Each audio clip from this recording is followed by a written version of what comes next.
Starting with Adrian Patterson. Adrian Patterson is escorted by Michael Weave and Cindy Jones. R.J. Richard. R.J. is escorted by Rachel Richard, Rianne Richard, and Ramaya Richard. Jane Hamilton. Jane Hamilton is escorted by Rufus Hamilton and Raquel Hamilton. Elijah Trayvon. Elijah is escorted by Victoria Moore and Linda Trayvon. Devin Sellers.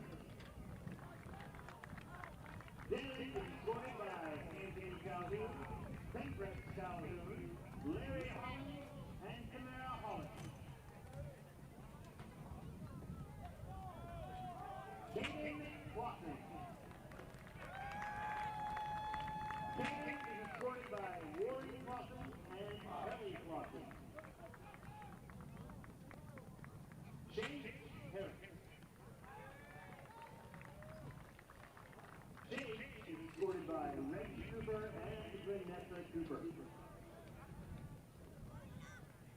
James Lynn. James is escorted by Tessa Burrows, Vincent Moss, and Jenny Lynn. Dominique Galloway. Dominique is escorted by Dominica Galloway, Al Anderson, Sean Ross, and Amani Ross. James Caldwell. James is escorted by Alfonso Caldwell, Tiana Richardson, and Settle Louderman. George Perry Jr. George is escorted by George Hurdy Sr. and Terry Hurdy. Clarence Jones. Clarence is escorted by Clay Jones, Kelsey Crawford, Marlene Lasset, and Tyler Lasset. Isaiah Harris. Isaiah is escorted by David Scott, Shaniqua Scott, Xavier Harris, and Ashley Dixon. Captain Lipsy. Captain is escorted by Harry Lipsy and Connie Lipsy. Thank you, senior class of 2022.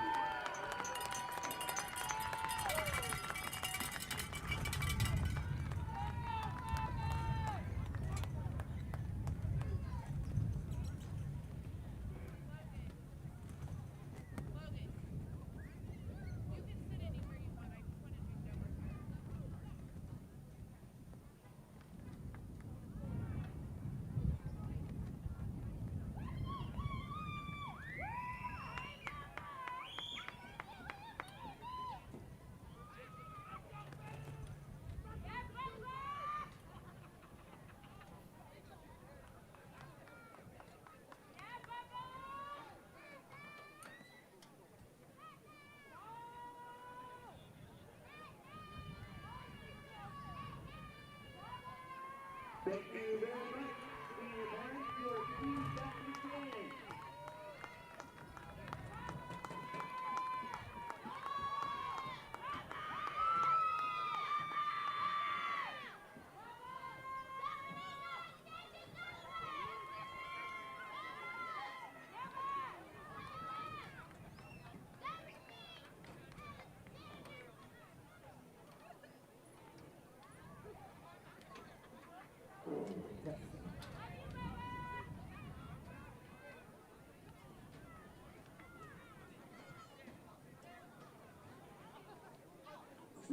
Start lining the kids up down there.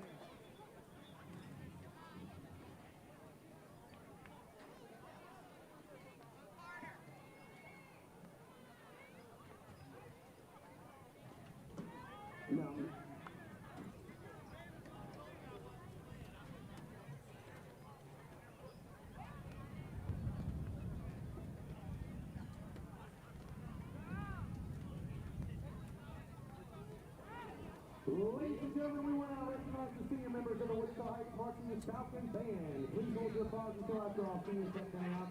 Thank you. First up is Cassidy Campbell. Cassidy is being escorted by her band, Luke and Jennifer Campbell. Cassidy is a percussionist who has been in the Heights band for all 4 years. While Heights has been involved in magical Falcon concert choir jazz band and is renowned captain. Cassidy plans to attend Vegas to take and she will work on her degree as a veterinary technician. Cassidy Campbell. Next up for his band senior recognition is Katie Clausen. Katie's being escorted by his band Kelly Warren Clausen, who's a supersonic super player and has been with the Heights band for all 4 years. Katie's kind of Heights has been involved with band, football, soccer, swimming, and golf. Currently, Kate has undecided on his plans for after high school, but plans on attending college and possibly playing sports. Katie Clausen. Next up, we have Dave Conrad. Dave is being escorted by his band Station and Michelle Conrad. Dave plays piano, also saxophone, plays percussion, and has been with the Heights band for all 4 years. Here, Heights Dave's been involved in band, jazz, and swimming. Dave is playing Actors High School. He is going to be goes to Brigham Young University. Straight out of high school, with a major in biochemistry, or does his 2-year church mission, followed by college. Next up, we have Benjamin Cox. Benjamin Cox is escorted by his parents, Charles and Claudia Cox. Ben plays trumpet and alto, and has been with the Heights band for 1 year. In his 1 short year here, he has been involved with the band and jazz band. Ben plans to attend Kansas or Oklahoma University, where he will major in sports broadcasting. Rolling right along with Talia Tester. Talia is being escorted by her mother, Sister Warren. Talia is a trombone baritone player and has been in the Heights band for 4 years. While at Heights, Talia has been involved with the jazz band program, Hollywood Steppers, and track and field. Talia plans to attend out of Jackson University with Prairie View A&M, where she will obtain her degree in law enforcement. After college, Talia also hopes to become a U.S. attorney or a homicide detective. Talia Tester. He plays football, but he's also a man. Here is Mr. Uzziah Harris. Uzziah is being escorted by Xavier Scott, Timothy Scott, Xavier Harris, and Ashley Gibson. Uzziah is a trumpet player and has been in the band program for all 4 years. While Heights, Uzziah has been involved with band and football. After high school, Uzziah plans to attend Heights and major in sports medicine, where his ultimate job would be to become an athletic trainer. Next up is Hannah Huntley. Hannah is being escorted by her mother and father, Judy and Dan Huntley. Hannah is a flute player and has been in band for all 4 and has been a flute section leader for 1. After high school, Hannah plans on attending Butler Community College for 2 years and then attending Wichita State for school, obtaining her degree in physiology. Up next is Brooke Johnson. Brooke is being escorted by her parents, Stephanie and Donald Johnson. Brooke is a flute player and has been in the band program for all 4 years. While at high school, Brooke has been involved in the band program and softball team. After high school, Brooke plans to either attend Emporia State University or Johnson County Community College, where she will major in elementary education. Our next senior is Nakayla Lewis. Nakayla is being escorted by her mother, Lindsay Kaufman, and sister, Michelle Bidwell. Nakayla is a flute player and been in the band for all 4 years. During her time here, she's been in the all-city band for 4 years, a member of student council, NHS, and Pottery Guild. Currently, Nakayla is undecided on where to attend college, but plans on majoring in pre-veterinary medicine. Up next is Savannah Maddox. Savannah is being escorted by her parents, Greg and Michelle Maddox. Savannah plays clarinet and has been in the band program her entire high school career. While at Heights, Savannah has been a section leader involved in cheerleaders, softball, tennis, and NHS. As of this moment, Savannah is currently undecided on where to attend college, but does have future plans to leave. Continuing on with Amelia Meek. Amelia is being escorted by her mother and father, Jennifer and Drew Meek. Amelia is a trumpet player and has been in the band program for all 4 years. While at Heights, Amelia has been involved with jazz band, tennis, chant team, and has been a section leader in the band for 2 years. Amelia's future plans include attending Butler Community College, where she will study adolescent psychology. Up next is Naya Poncho. Naya is being escorted by her mother, Maria Varela, and Carmen Varela. Naya plays clarinet and been in the band for 4 years. During her time at Heights, she has been a deputy commander with AFPROTC. Playing the all-city band, cheerleaders, with Junior Lymphoma Society, Student Council, Vice President of National Honor Society, and SCCLA. Although currently undecided on college, Naya is leaning toward attending University of Houston to major in honors biomedical sciences. Naya Poncho. Continuing on with Sofia Ramirez Marquez. Maya is being escorted by her mother and father, Maria Elena and Edgar Ramirez. Maya is a very sax player and has been involved in band and jazz band for her entire high school career. While Heights has been a drum major for 2 years, section leader for 1, falconets, managers, soccer, and is part Forest City Council. Forest plans are attending Wichita State University where she will work on attaining her degree in music. Up next is David Titus. David finished forward by his best player and Andy Titus. David has been in demand for all 4 years and is a tennis sax player. During his time at Heights, he has been a drum major for 2 years, been the jazz band for 4, and has been involved in swimming and the baseball team. David is currently undecided on where to attend college, but plans on first obtaining a degree in biochemistry, followed by becoming a chiropractor. And last but not least, our final speaker tonight is Abby Wood. Abby Wood is being escorted by her mother, Amy Tucker, and father, Lonnie Wood. Abby plays trumpet and has been involved with the Heights band for all 4 years. While at Heights, Abby's been a section leader and has been involved in band and jazz band. Abby's future plans include attending Butler Community College, where she will work on her bachelor's degree in underwater basket weaving. Ladies and gentlemen, please keep the your seniors and family members to the game of time and efforts to make the school program what it is today.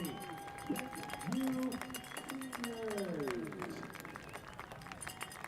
All right, parents, you guys can go ahead back up into the stands. Thank you guys so much, seniors. Let's get ready to form the tunnel.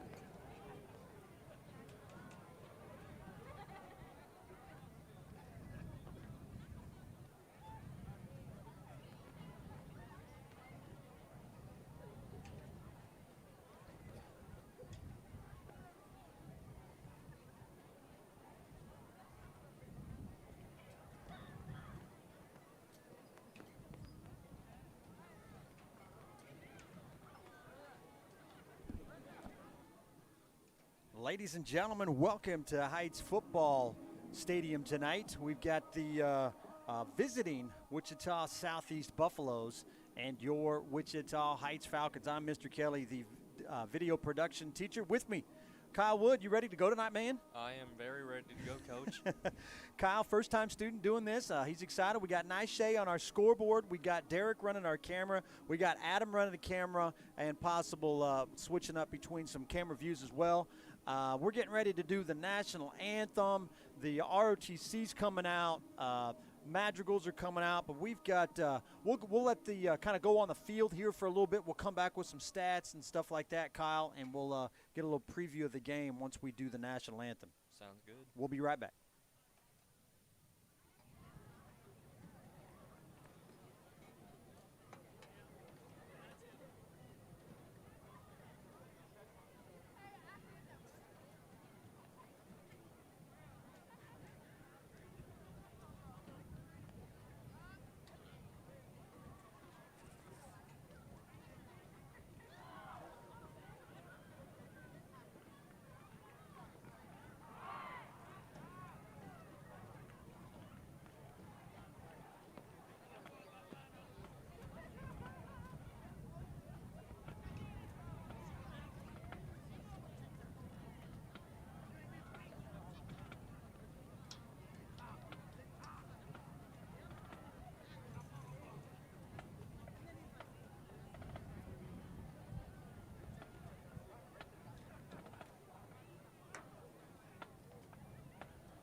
are sending out games tonight at Ice Stadium. The Buffaloes are led by head coach Marcus Begley. The Falcons are led by head coach Dominic Dingle.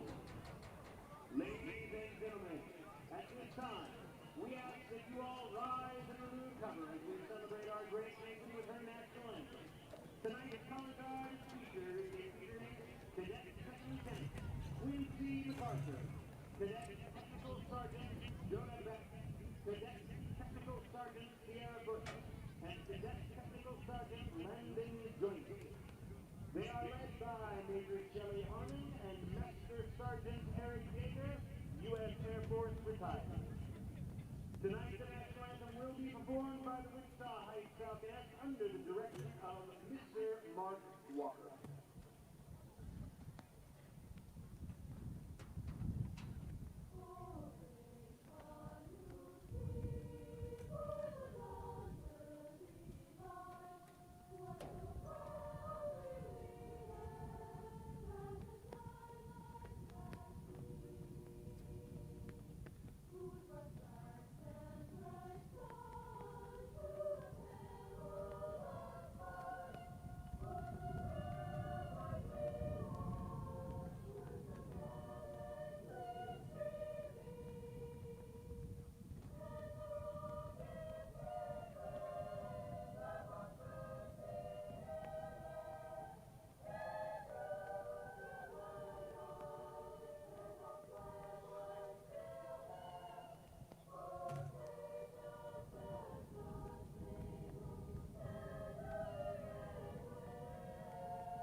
Mr. Walker would like to recognize and celebrate our senior Falconets. Most of these Falconets have been four-year choir members and involved in many aspects of our Heights life. Would the following Falconets please step forward so we can recognize each of you? Ayana Ayers, Deidre Gully, Savannah Jackson, Jordan Johnston, Morgan Rodriguez, Betsy Morian, Olivia Pope, Amari Reed. Congratulations, senior Falconet class of 2022.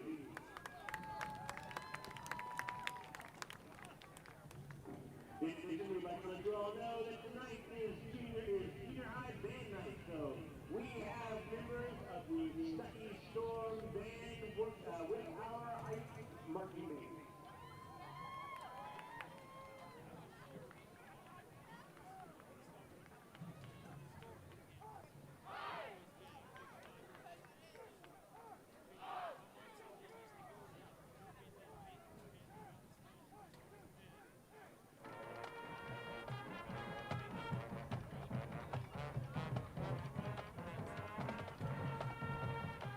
All right, so the national anthem is done, and now we've got the Heights band out there, the Heights Pommies, the cheerleaders. They're all out there getting ready for pregame. So let's talk about this game here a little bit, Kyle. We got 4-2 Wichita Heights. Heights has beaten Goddard, Eisenhower, Wichita North, Wichita West, and had a big game last week, winning here at home 62-12. Their two losses on the season are to Northwest 40-62, and to Andover on the road 49-7. Kyle, how about the Southeast Buffaloes? Well, Coach, on a rough start, it is a 1-5 record, seeing as their only win is against North, and the losses against West, East, Liberal, Capoon, and Northwest, and they're going to finish off with Heights and Dodge City. Yeah, I mean, so some of those games are not even close. You look at those things. I mean, like East 58-0, Capon 80-20. Excuse me, Capon. Yeah, and Northwest 67-6. So I mean, they started off good with the North High win, and Coach Marcus Bagley is the head coach for the Buffaloes, and Coach Dominic Dingle in his fourth season here with the Falcons.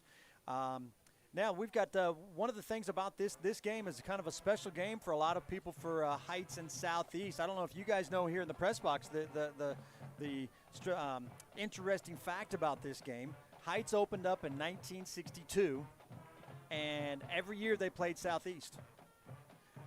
And they lost every year they played Southeast until 2003.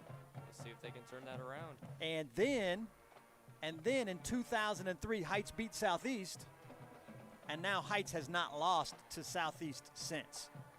So a tide of two tables here, with the history of these two schools. And Southeast is now, they haven't, these guys since 2003, probably none of these guys were even alive the last time that Heights or Southeast beat Heights. And that's going to be an interesting, always makes it an interesting game. Can Heights keep the streak going? Southeast had it for such a long, long time. Now, they still have the overall record. They have more wins against Heights than we do, but it's been a tale of two ties there to switch those two games and the history behind these two schools. So we'll get going here in just a minute. We've got a few minutes. We're going to take a look at Heights seniors and football players. We're going to let that roll through here in just a second. Play it right now. Bam.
So that was our Falcon football seniors.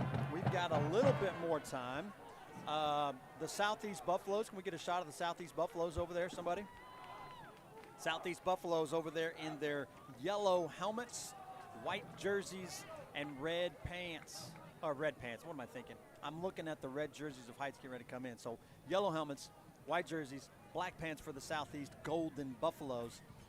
And here comes our Wichita Heights Falcons.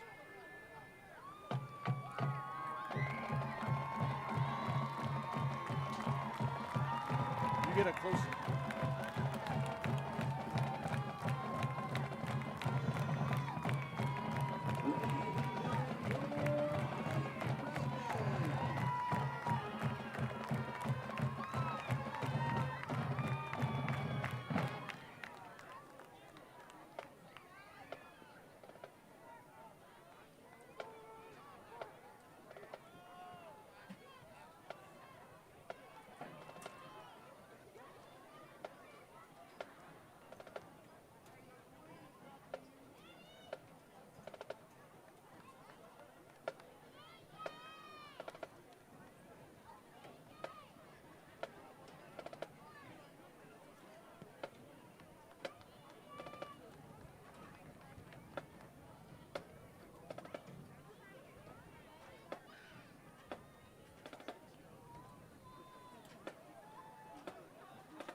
And here is the coin toss out there for the Falcons. They've got three seniors out there. Number 3, that is 3 is R.J. Richard. Number 9 is Jaden Hamilton. And I think that's number 2, DJ Dingle. That's the starting quarterback and coach's son. What do you got for Southeast? Can you tell who's out there? 55? 55, I believe that is DeMarque Edwards. How about 15? 15, that is Simon Nottingham. I believe that's how you say it. 35. 35, that is Trayshawn Johnson, I believe. 50 just left. Not sure. Maybe you can only have 4 captains. I believe So it's is that a 58? Is that the next guy? 58. Looks like 58, doesn't it? Yeah, I think so. And that is Jaqueline Pitts. There you go. So there is the coin toss, and we're getting ready to see who won that toss. Heights is going to be, looks like Southeast probably deferred. They deferred, so Heights is going to take the ball. And that means Southeast is going to kick to the north. We got a little bit of a breeze coming from the north. Nice and cool evening out there for sure tonight. We're in the press box. Not too bad in here, really. Feels pretty good. And we've got all of our crew here. Adam is here working a camera. Nice Shay's running the scoreboard. Kyle's with me on the talking a little bit. Derek's on our kind of our tight view, and we got Draylon back here switching between our 2 views. And we are ready to go. I got to get my roster up here, Kyle, man. I'm looking at the stats right there overall. So we've got, this is week number 7. So Heights we got a big game next week. Right now we're sitting at 4-2, and really Heights really needs to be probably 6-2 to probably host a playoff game. Maybe 5-3 if we can win this game or beat Capon. Southeast, with their record, probably not going to be hosting a week number 9 playoff, but everybody gets into the playoff system. In week number 9, you don't know who's on your schedule. It's automatically seeded out in week number 9. Number 1 team plays number 16, 2 plays 15, and so forth. Right now, Heights is looking at maybe an 8 or 9 seed in week number 1 with their right now 4-2, could be 5-3, it could be 6-2. We'll just have to see how it plays out here in the next couple weeks. Can you see who's kicking off there for the Buffaloes? It's really hard to tell. I can really not see that. I know. They got they don't have any numbers. 81. There he goes. He turns his back. 81. There is no 81. No 81 on their roster. Okay, so that's just the kicker, Kyle. We're just going to call that the kicker. Yep. And they're going to go onside kick trying to covered by Wichita Heights. Who had that number? That's they're tough numbers to see as well. I believe that's number 4. 4 for Heights. What you got? Go ahead. Say it if you got it. That is Cale Milson. Cale Millison, the offensive coordinator's son, Corby Millison. Of course, you got DJ Dingle at quarterback and John Randall in the backfield. Oh, and they're going under center. They've usually been some shotgun. They're going to run a little straight I formation to John Randall. Toss around the outside. Picking up about 8. Going to bring up about 2nd and 2. Good run there for John Randall. 22, Xavion Evans on the tackle.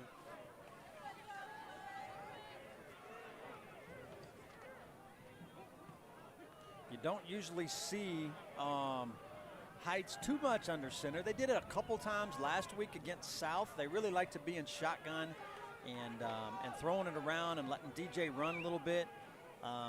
They're going to run a little bit of veer, it looks like. They're going to pitch it out to John Randall on the option.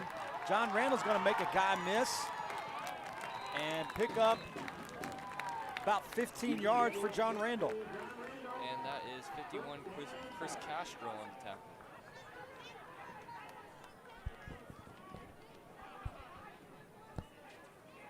So Heights picks up another first down. Looks like they're going to be at the 32. They're just kind of almost going a slot. Looks like they run a little bit of power. You see that right guard pull, John Randall around the right edge. Gonna pick up about 9 more for John. So he's gonna get the workload tonight, it looks like, for the Falcons. Moving the ball quick. Yeah, they are.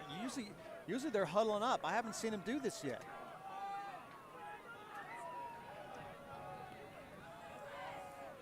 But they're back under center. Going to bring second one. They're going to run fullback trap. Back again.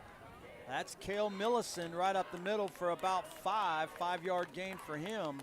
And 35, Trex John Johnson on the tackle. I'm glad you can see those numbers, Kyle, because it's hard for me to see those numbers for Southeast out there, man. I got some young eyes.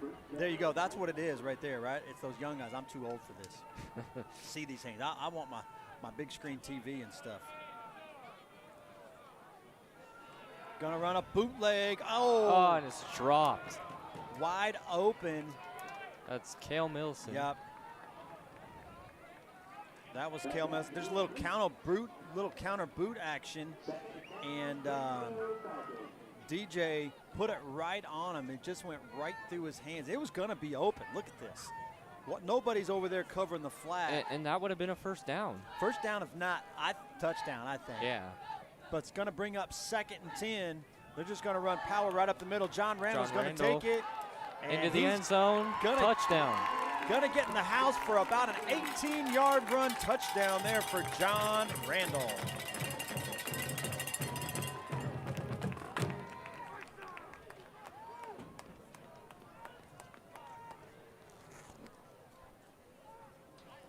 Brings on senior kicker Caden Clausen. We saw senior night. Caden Clausen was out there with his parents. His dad was actually a kicker at K-State. I'm sure Caden would love to follow his dad's footsteps.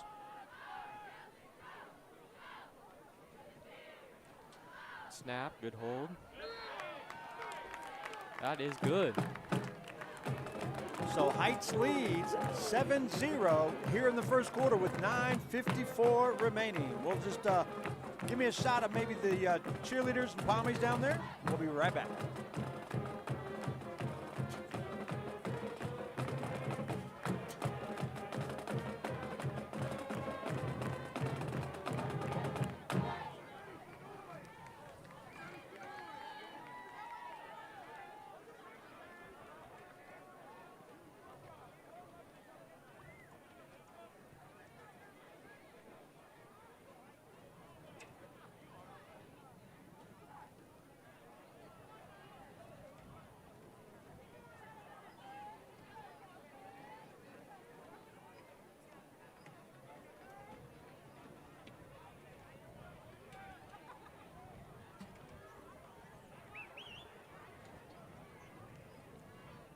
All right, so kicking into a strong north wind.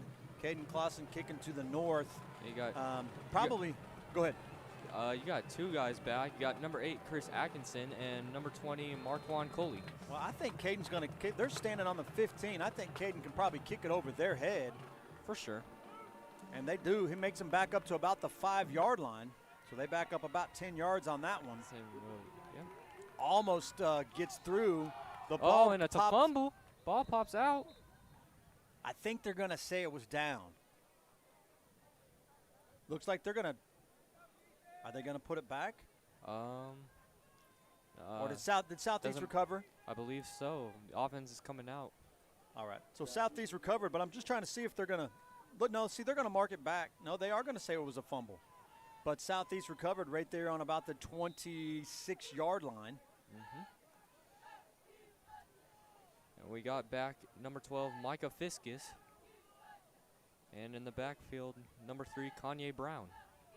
And Heights, everybody's standing up. Here's they're coming off the edge. Handoff to Kanye Brown. Goes for about 5 yards.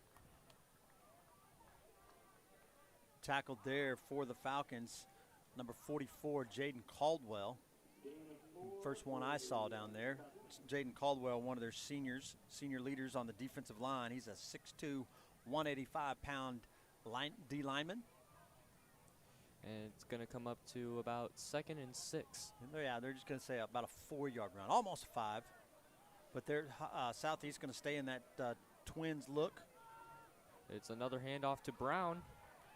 Trying to fight and nearly to a first down. Jaden Caldwell gets the ankles again, kind of finishing up there for Caleb Roper, number 20, also there on the tackle. Looks like it'll be about a 3rd and 2.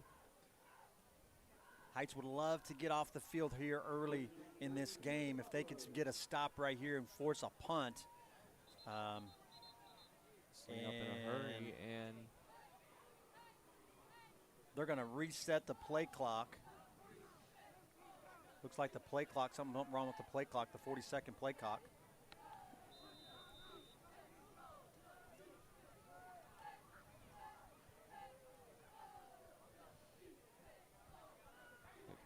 Heights almost another handoff to Brown. Fumble. And a fumble.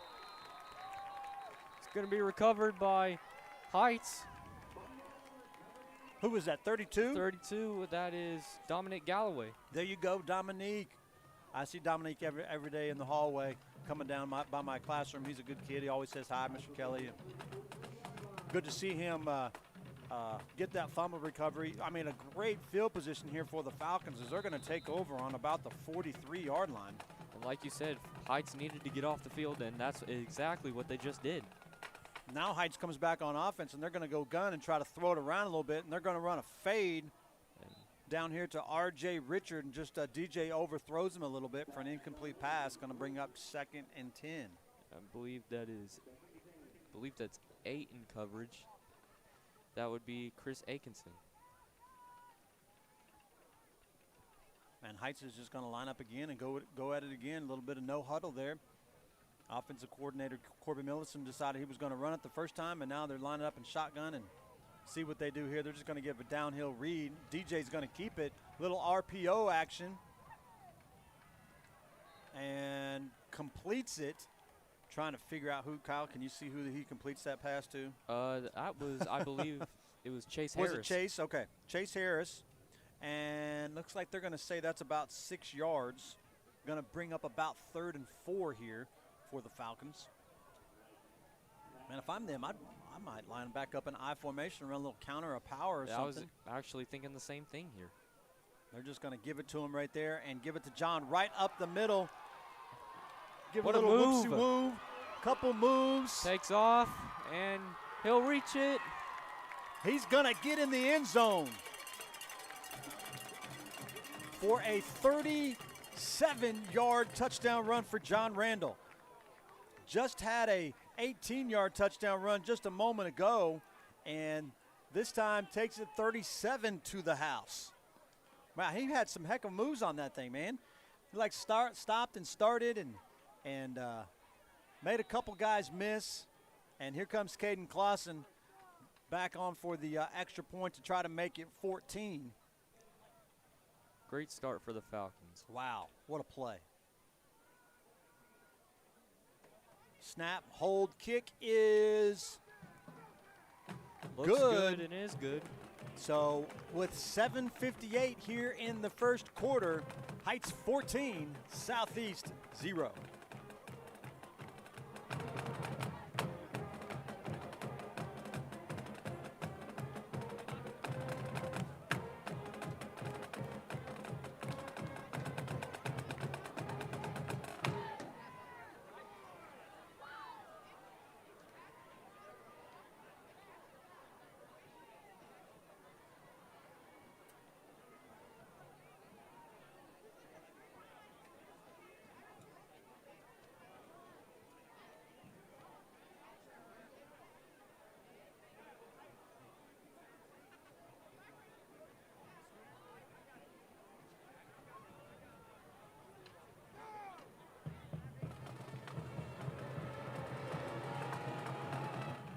All right, we were trying to get you a shot of the band. We just don't have a good shot of the band from up here. We almost need another camera up on top of the press box, but we don't have it. We try to keep everything inside. Caden Clausen going to put him back to about the 5. Last time there was a fumble on a return. That's returned by Tylen Smith, number 7. And tackled at about the 25. I'll try to pick somebody out of there to give credit to.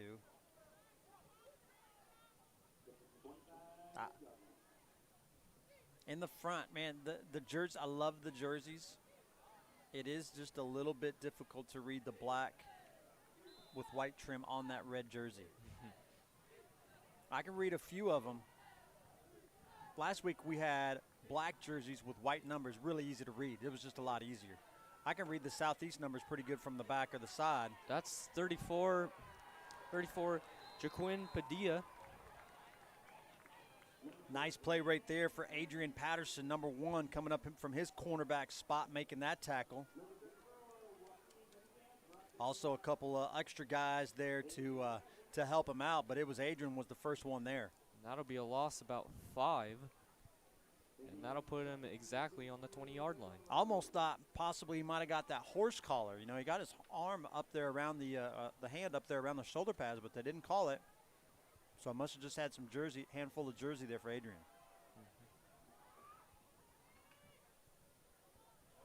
Heights is going to jump off sides, I think. Saw an offensive lineman move, but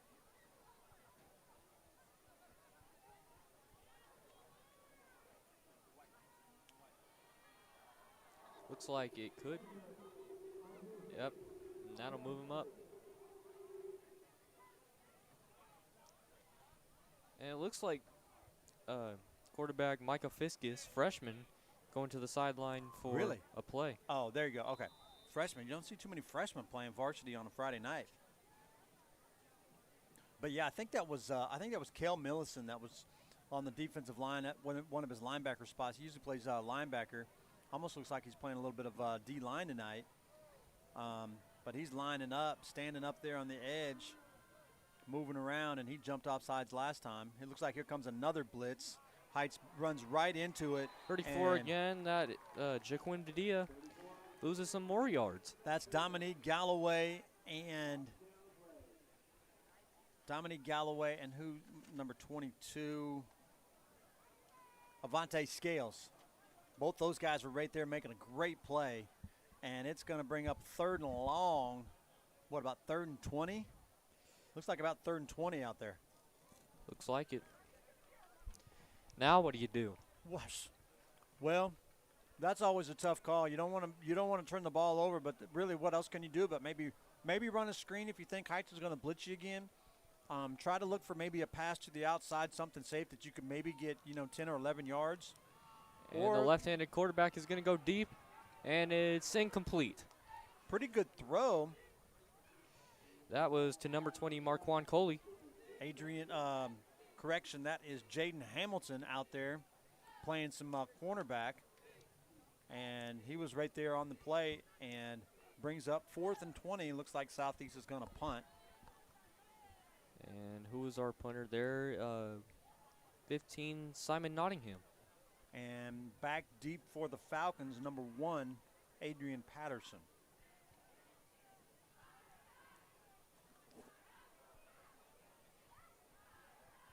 Good snap, kick off to the side a little bit and goes out of bounds.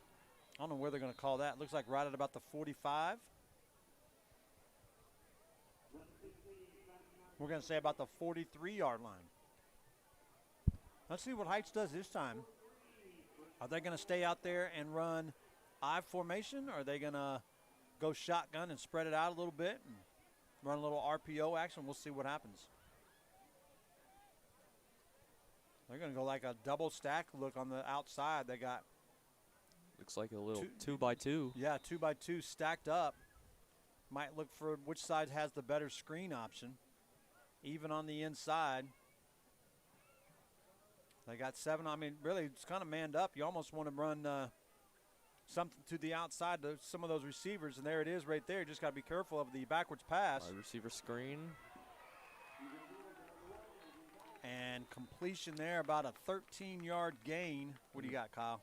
Who was that? Inside the 40-yard line. Who caught that one? I think that was Adrian Patterson. Adrian Patterson. Mm-hmm. There you go. Just was out there with that on the punt return. Now he's playing receiver out there. He's going to pick up 13 yards on that carry. Or, correction, on that reception. John Randall right up the gut. Going to bring up about 4, but there's a flag on the down. play. Derek's doing a good job there of our close-up view on the white hat. We'll see what they call. Probably a holding inside there. Oh, there we go. Face mask. Face mask on the defense. Did they say a number there? They don't. They're supposed to say numbers, but sometimes high school referees just say offense or defense and don't call out the numbers. But I think they're supposed to say what number it was on. You know, in college and the pros, that's exactly what they do. Yeah. I mean, Heights is looking to probably score here again About in the first quarter. Inside about the 15. Excuse me, right on the 15. Hit that to Lafayette, Washington. Lafayette, Washington picking up about, they're going to say 9 on that one to Lafayette, Washington. He's a little slippery guy, too. Heights is definitely destined to score right here. Yeah, we're getting in. Question is how we're getting in. We're gonna run it on the ground. We're gonna throw a pass. Looks like they're going back to the I formation. Here comes Kel Millison. I'm saying fullback trap up the middle. Nope, counter. Nope, again, John Randall. And he's gonna be short. A little short, down right. the 1. But brings up 1st and goal. John Randall picking up about, we're going to say 4 on that carry.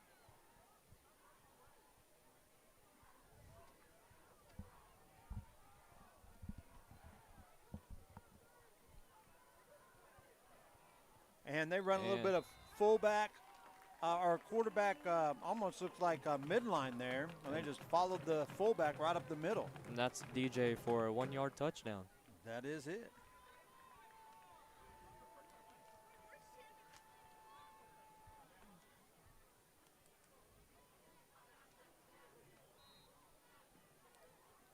Caden Clausen out here for the 3rd time tonight.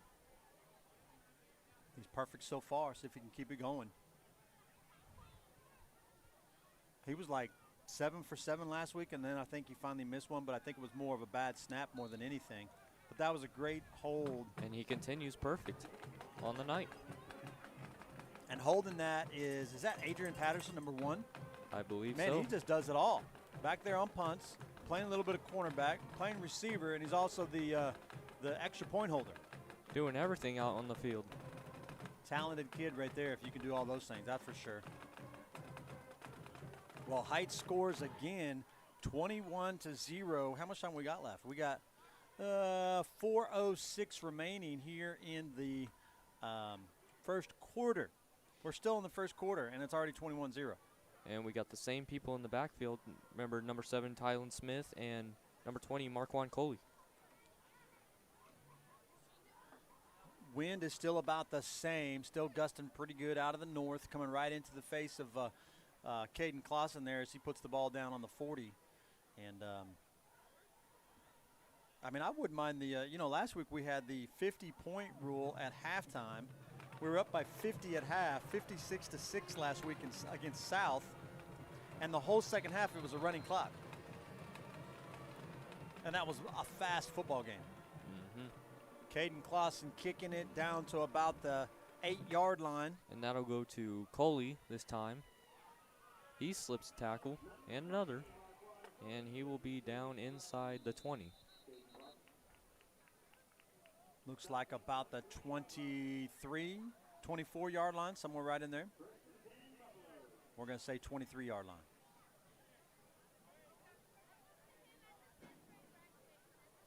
And our left-handed freshman for Southeast, that would be number 12, Micah Fiskus. Have they thrown it yet? Yeah. They've tried it. They haven't completed a pass yet, right? Yeah. So looks like Southeast is going to stay 2-by-2. Got the running back right behind the quarterback. Heights defense moving all over the place. Go wide receiver screen, and a flag is down. They're going to say false start possibly. Hard to tell what the umpire called from. Is that what he called? Yeah. Okay, false start. Yeah. And that intended receiver was Tavion Smith, number 19. So pushing it back, going to bring up 1st and 15. And that'll be on about the 11-yard line. Other way. Other way. No, it's the 17-yard line. You're off 5. I'm still getting used to this. You're all right. Takes a little bit to understand where the field's at and stuff like that on the calling those yard lines out. Sometimes it gets a little tricky there for a second. And there's their first completion. There's the first completion, number 19, Tavion Smith.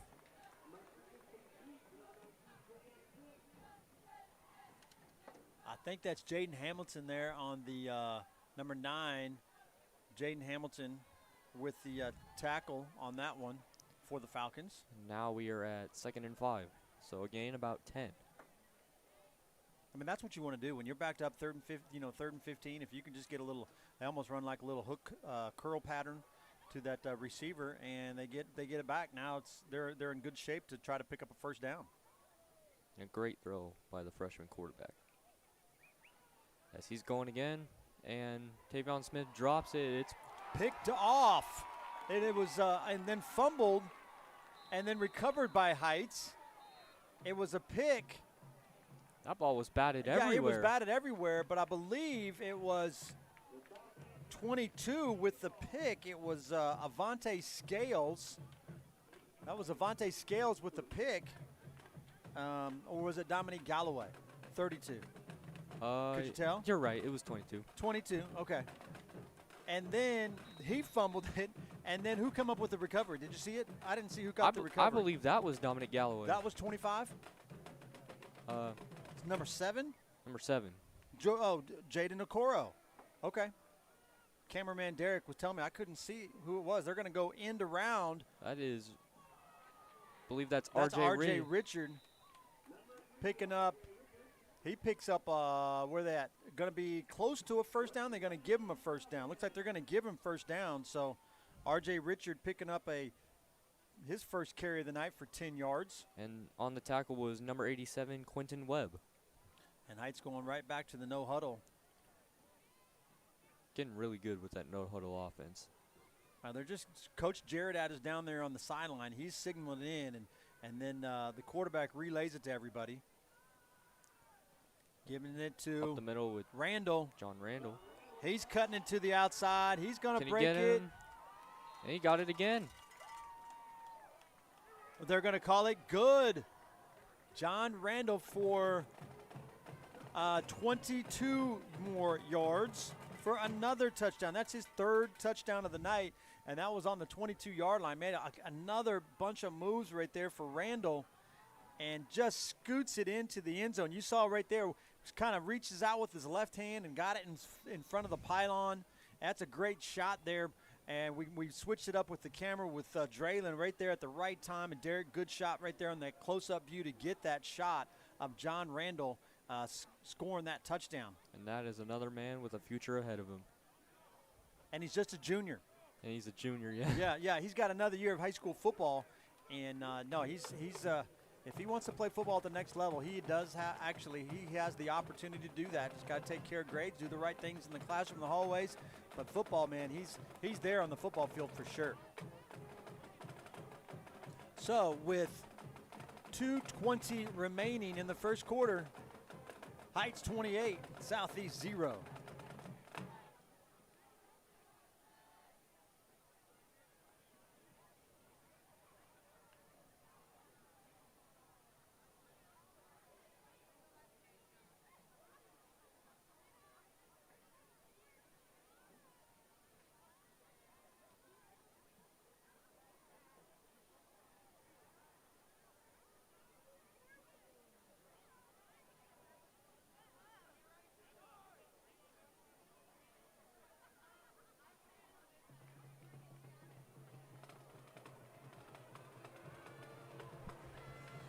All right, Kyle, here we go again.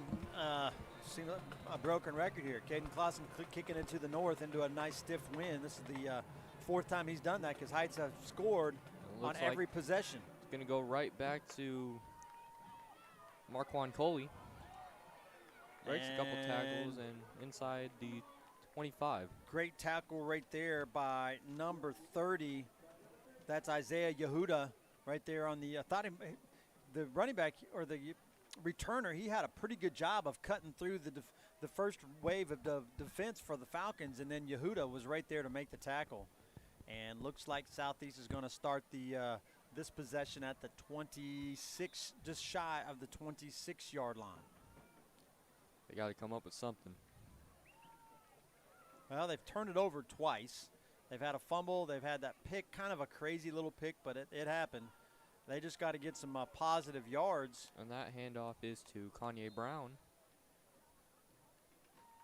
Tackle right there by Dominique Galloway, number 32. Coming down from his safety position. See, that's what you got to do. If a safety is coming down and making a play on a running back, then really you need to try to do some type of play action and put a receiver where the same spot they come from with that blitz, like Dominique Galloway. But the offensive line for the Buffaloes is just not given much protection, either the pass or the run game. They're just letting them right through. There's Kel Millison right there as he shoots the gap inside the right tackle. Big number 79 just went right inside of him. And number 7, who's 79?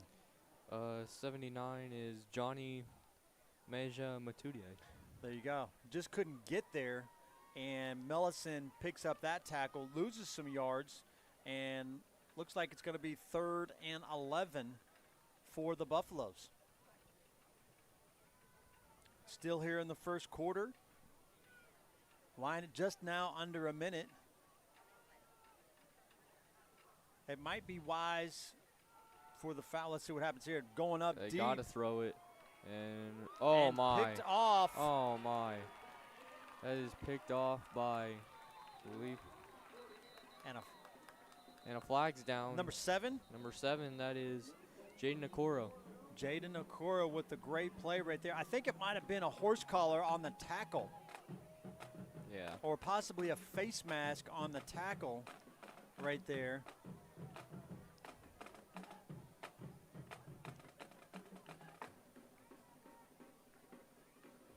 We'll see what it is. We got a close-up shot right there. Derek's got a good shot of the referees. See what he says. That pass was intended for number 19, Tavion Smith. And he threw that right into coverage. Yeah, just kind of threw it up more than anything. I mean, and he's got the wind behind him. So, well, you know what? The wind's kind of died down a little bit. You look at the American flag out there. It's not really blowing much. And Some of these flags right here next to us, we're up here at the very top of the press box, and we got some Falcon flags. Here comes the official with his call.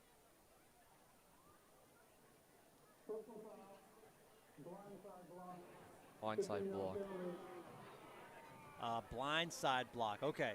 So you can't, after the reception, Heights went and tried to light somebody up by a blindside block. They're trying to keep the game safe, to keep those blindside blocks from happening. But it's still Heights ball, just going to lose 15 from the end of that interception. Still puts Heights in a good spot here to score again.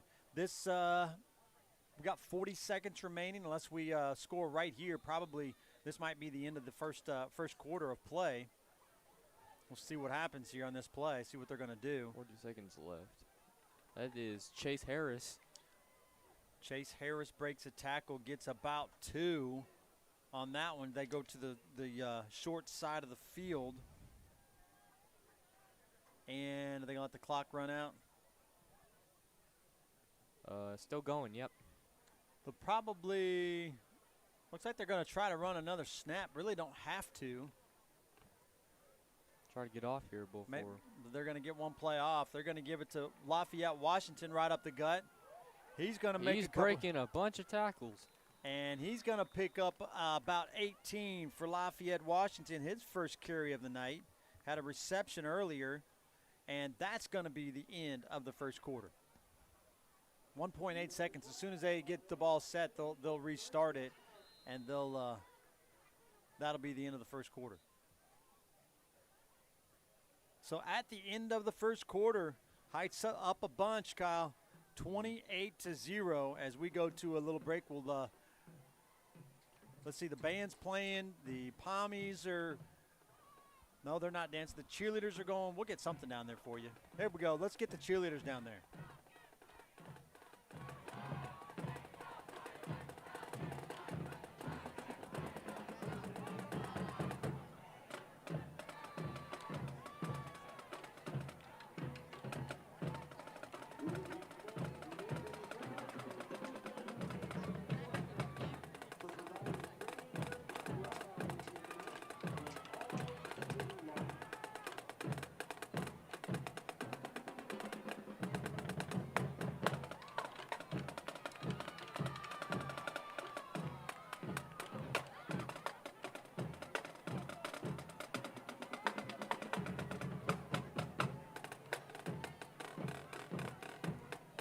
There's Mr. Kemp down there playing the band. He's got his hat on. Is that like Green Bay Packers hat? That's a Green Bay Packers hat on there, but that's Mr. Kemp, the instructor there for the Heights band, and he was down there getting after it on those drums. Fun to hear, fun to see those guys excited for sure. Here's Heights on the 35-yard line, start of the second quarter. They're going to run a little quick screen to the outside, and it's going to be dropped. That is, I think that is 81, which that would be Jeremiah Yehuda. Yep, Jeremiah is the brother of Isaiah Yehuda. And Jeremiah just had a little high maybe, but dropped there. Going to bring up 2nd and 10. Heights really, or Southeast had a little bit of pressure on DJ as he was trying to get rid of that ball. Got DJ back there in the gun, Lafayette Washington there to the right side of him. And they're gonna give a jet sweep there to the outside edge. That's Adrian Patterson picking up about, looks like 9, maybe 8. Swarmed by a bunch of tackles. I will give that to number 24, Jalen Booker. Actually, we're going to say they're going to call that about 7 yards. I thought he got a little farther than that, but he kind of almost jumped back by himself.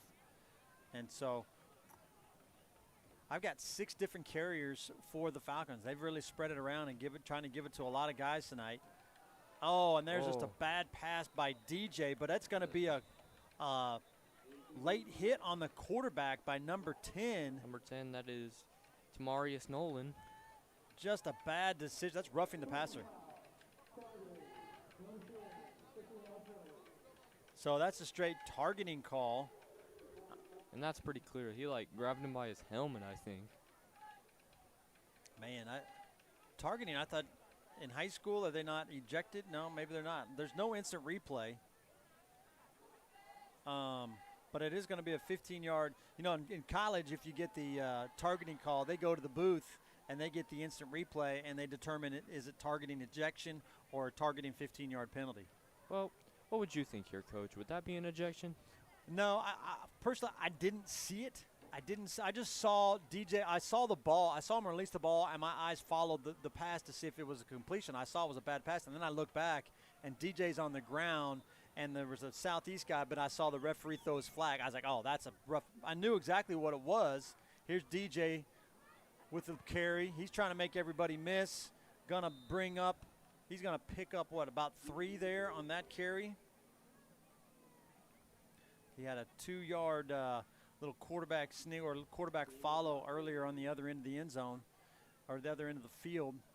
And he tried to maybe do a little bit too much dancing right there.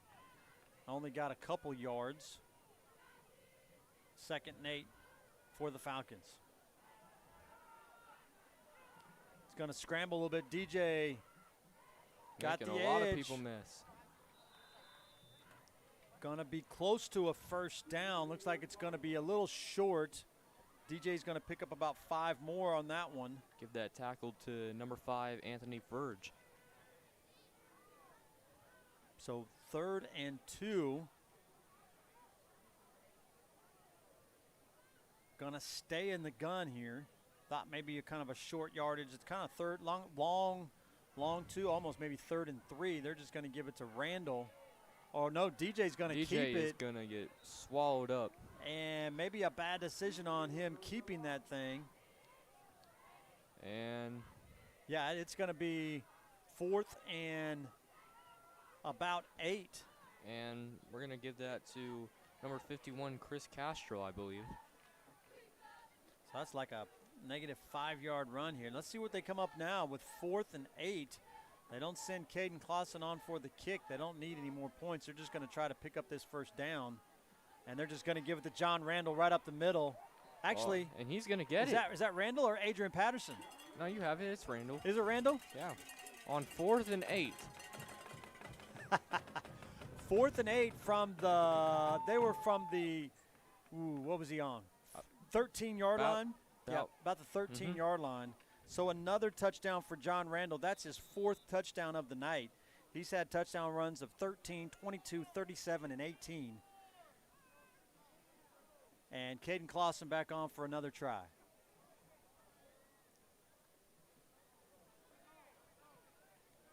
And he is still perfect on the night. Man, two Southeast guys did they run into each other? One guy's almost down, but good kick there by Caden Clausen.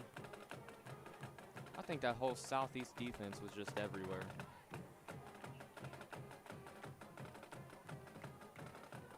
Almost looked like they were offsides, and it was two Southeast guys ran into each other. So we have our monitor right in front of us, and it's actually the live what people are watching at home, but it's a delay for us. It's about a 30-second delay, so we almost have like instant replay. We can go back and look at the play, and that's what we did right there. It was two Southeast guys running into each other there on that extra point. So with 10:27 remaining, nice shade, great job on the clock there. 10:27 remaining here in the second quarter. Heights 35, Southeast 0. Really want that 50-point at half, huh? Be done with this. Get out of here quick after this game. If we get up by 50 in the second half, the clock automatically runs. In the fourth quarter, it's up by 40 points, and it automatically runs. That is going to go to Tylen Smith, and and he is blown up. Who was there first? Was that Kel Millison? No, trying to see who that was. That is number 30. Number 30. Is that Yehuda? I believe so. Isaiah Yehuda. That's it. I thought that was him. He was the first one there. So good job by Isaiah to get down there and coverage on that. Going to be Southeast ball at the 15-yard line.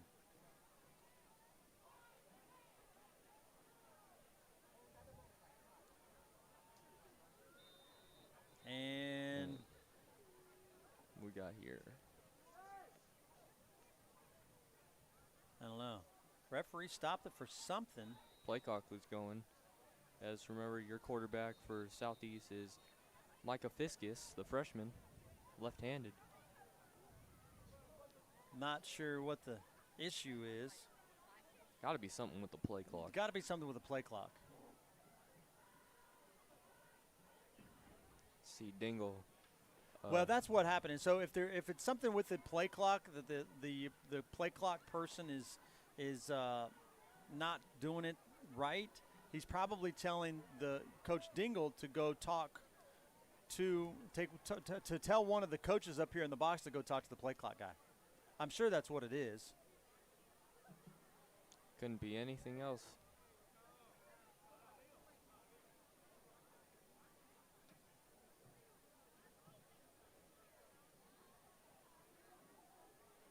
We'll have to find out I'll try to find out at halftime, see what the issue was. Was the clock running? I mean, like the game clock? No. Game clock is at 10:19. So now the play clock should start. There you go. He started the play clock. Heights is coming on a blitz, and they handoff run is right to by Kanye Brown. He's going to go.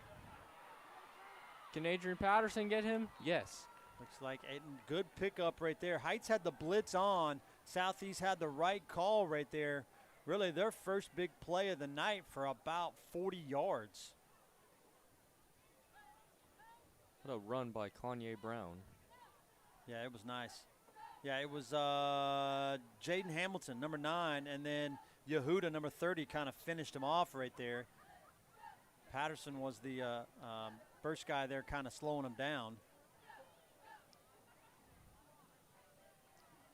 Ball snapped, and it's another handoff to Kanye Brown. Trying that right side again. That's right where they broke through the last time.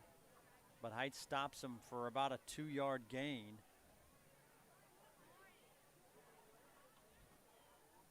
Looks like Jaden Caldwell down there. Trying to figure out who the other guy. I think that's also, that might be Lathan McCoy on the defensive end, number 96. Buffaloes need some magic here. as it is a handoff They're not to going to get it. Jaquin Padilla, and he is blown up. That is that Millicent? That is Millison. No, it's number 10. Who's number 10? Number 10. Nate Campbell. Great play right there by number 10, Nate Campbell, as he got in there and got that tackle. I believe it was him and Millison. Was it Millicent also? Mm-hmm. Yeah, Millicent kind of finished him off, but Nate Campbell, I thought, got there first. We'll give it to both those guys. A lot of times coaches will do an assisted tackle, and sometimes they'll do a solo tackle. Like if one guy gets there and almost gets him and then another guy finishes off, that'd be an assist. You know, both those guys get an assist on the tackle. If you take a guy down all by itself, they consider that a solo tackle. Comes another blitz from right up the middle. So he's going to throw, and that is off his hands. That's Nate Campbell right there again, number 10, that laid the hit on him. And Marquand Coley was the intended receiver. Yeah, it was. Yeah, he hit that ball, just went right through his hands. Had a lot of steam on it. Good pass, I thought. Might have been a little high. Now the punt team will come out. Punting, a little bit of wind coming from the north. Right now, I don't think it's as strong as it was earlier in the game. And 15, I believe that's Simon Nottingham. Good snap and kick, and he's going to let it bounce. You got to be careful, and that's it's going to roll to about the 2. Yeah, that's a great job there by the Southeast punter to get a ball inside the 2. But really, we probably should have fair caught that one. We got a flag here. We got it's going to be a personal foul on Heights.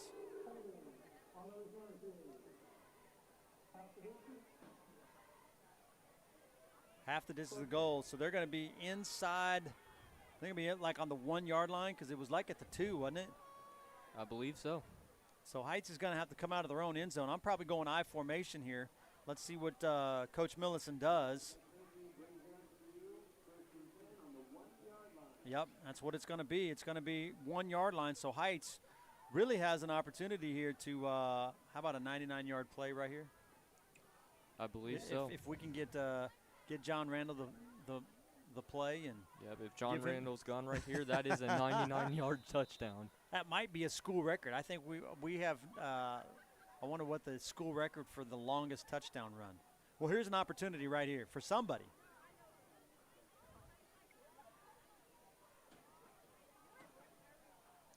Looks like they're going to line up in their I formation. I see Cale Millison out there. John Randall's back there in the I. Yep. Dingle's under center. You almost got to run toss up top. They're going to run with Cale Millison. Yeah, they're just going to little fullback dive, get a little bit of room, and Millison's going to pick up about 2.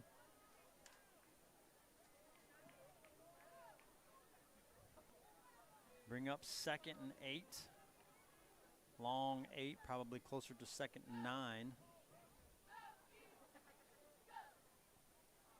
Got 7:35 remaining here in the first half. It was a long first quarter just because we scored so much. Here's a toss out here to Randall. Making guys miss. And he is swarmed. And he's going to be stood up, but he's still going to pick up about 3 or 4 yards. Going to give him 4. Going to bring up about 3rd and 4.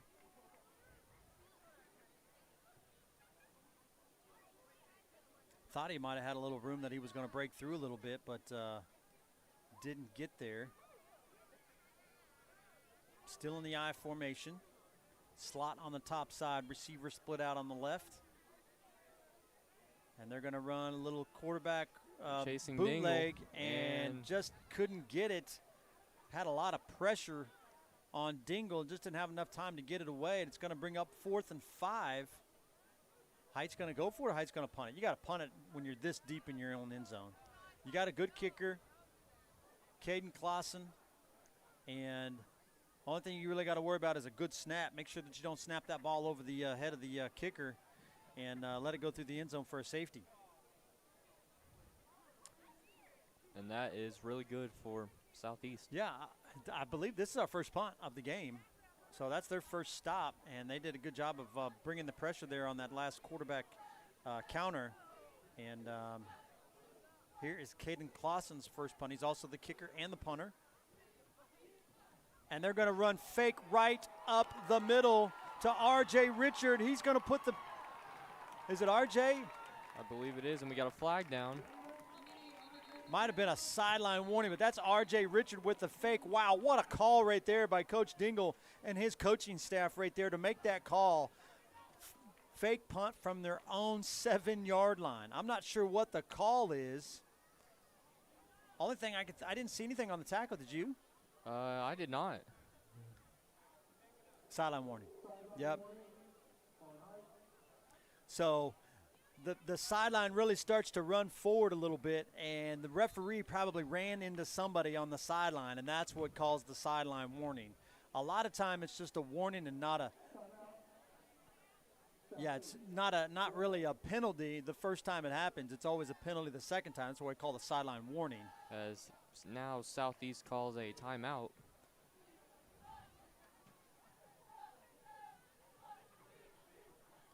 So we got timeout on the scoreboard, and we have a timeout here, 35-0 with 6:37 remaining here in the first half.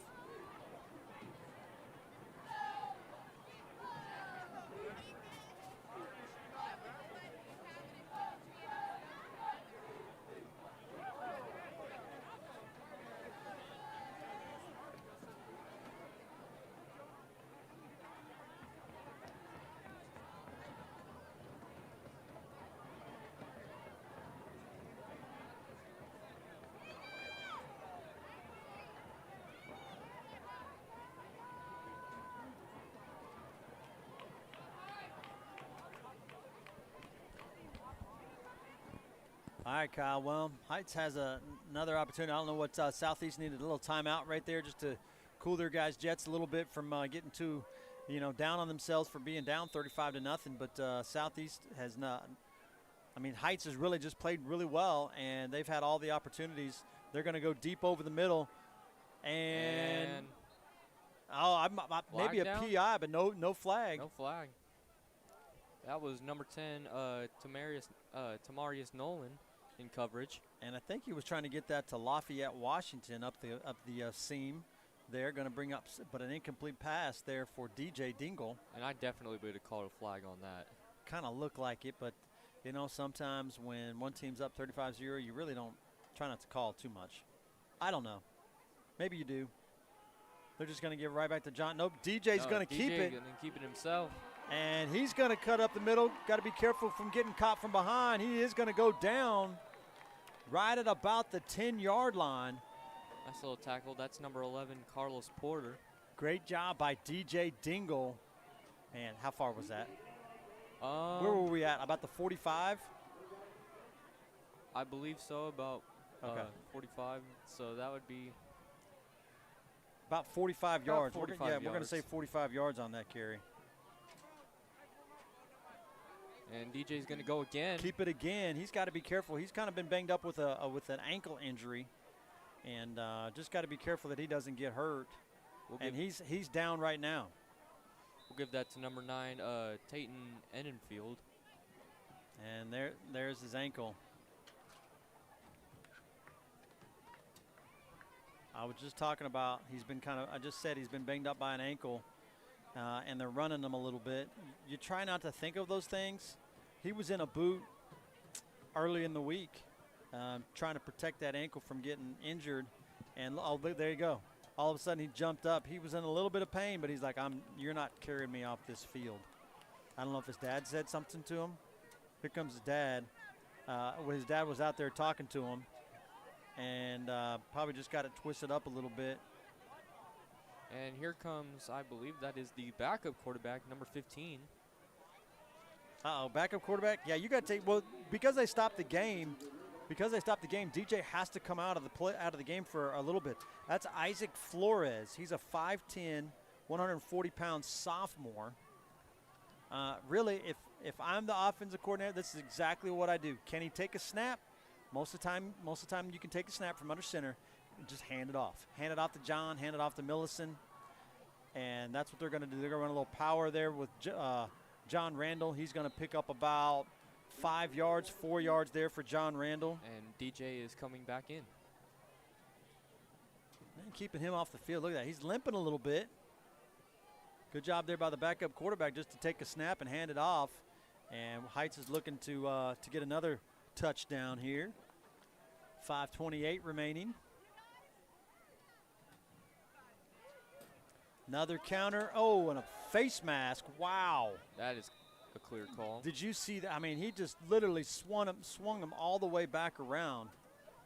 We'll have to watch, see if we have it here or not.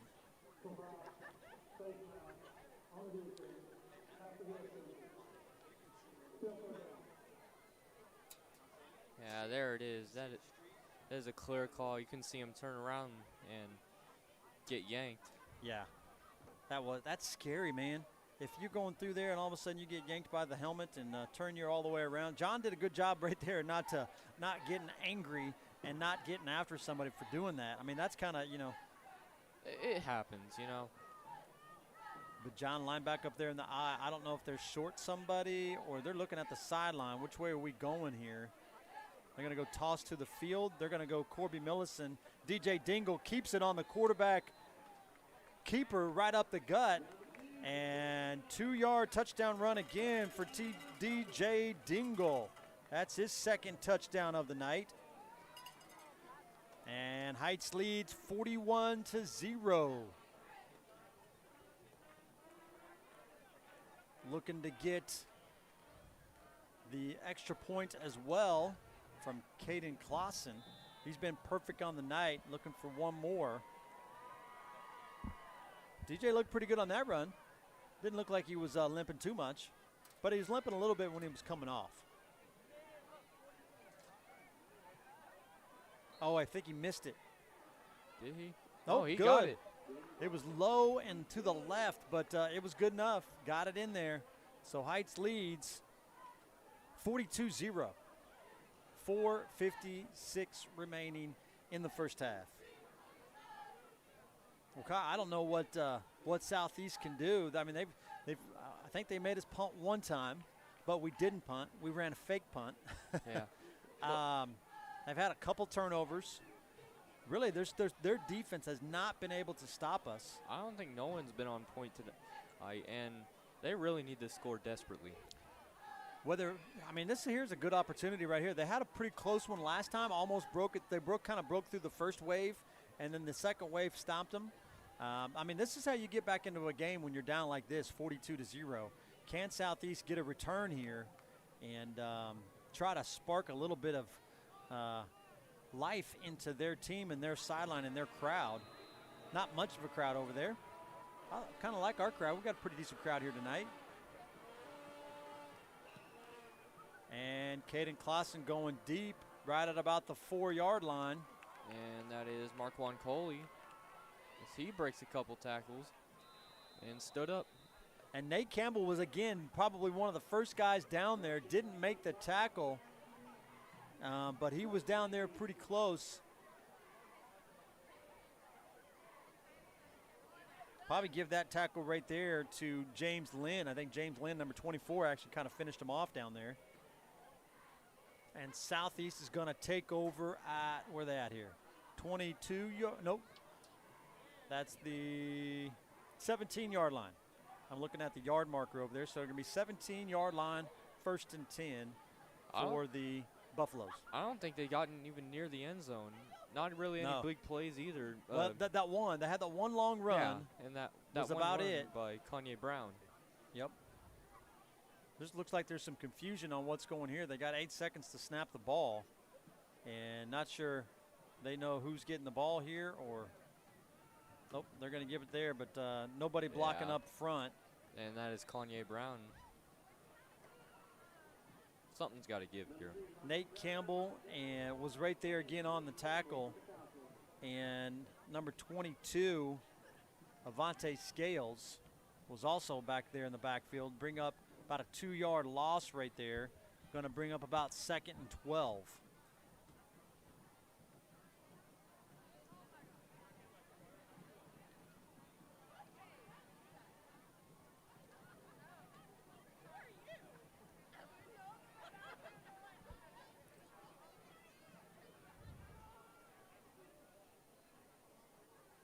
Heights just keeps coming after them with a blitz, and they make them kind of get a little bit of run there. I believe that. About 5 yards. I believe that was Kanye Brown again on the run.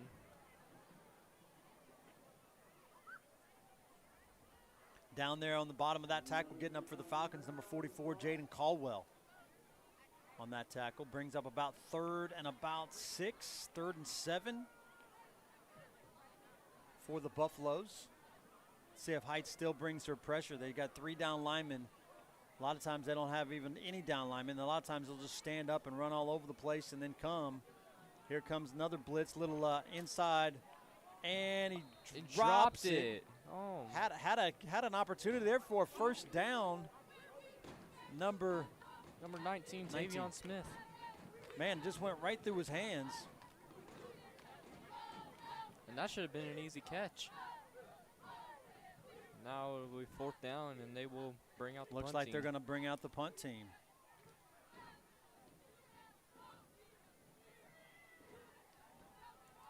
And we got the cheerleaders, for whatever reason, they're up in the stands pounding on the stands. That's what was so loud down there. I had to turn down my crowd noise for a moment. And they're going to punt it away. Good Looks like punt. it's going to be another good punt there, going out of bounds at about the 47, 48-yard line. And 3:05 remaining here in the first quarter. Heights looking to add to their lead. Down 42-0. The more points these guys score, the faster the clock will run down in the next quarter. Yeah. So again, the Acacia running clock rule is 50 points. Anytime it reaches 50 points in the second half, the clock will be a running clock. And that's only in the second half. If the team gets up by 40 in the fourth quarter, it's also a running clock.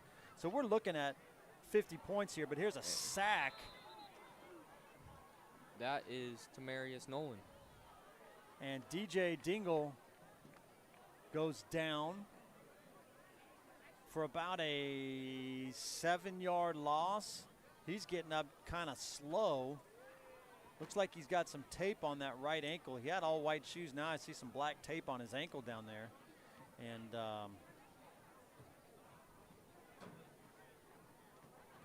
that'll be about 2nd and 16. Just give it to John. Oh, blitz on the outside edge. John makes a miss. And we get an outside block. There's another outside block by Chase Harris. John Randall making moves. And fumbles the ball, gets the ball back. But gets it back. Number 5 on the hit, that is Anthony Verge. About 25 yards there for John Randall.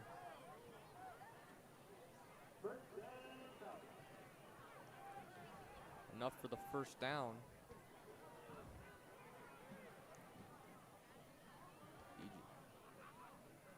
It is to R.J. Richard. R.J. Richard picking up about 4 or 5.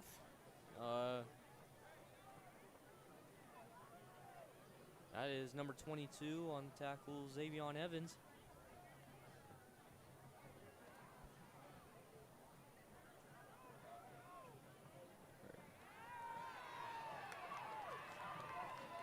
We just missed it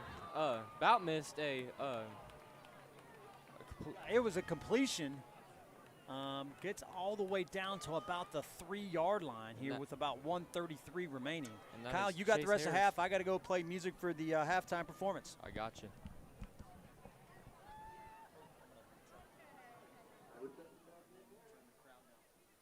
All right.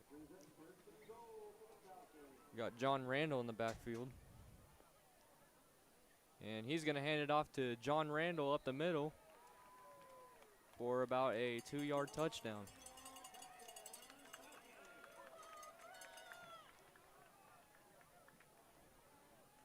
These guys are moving the ball quick.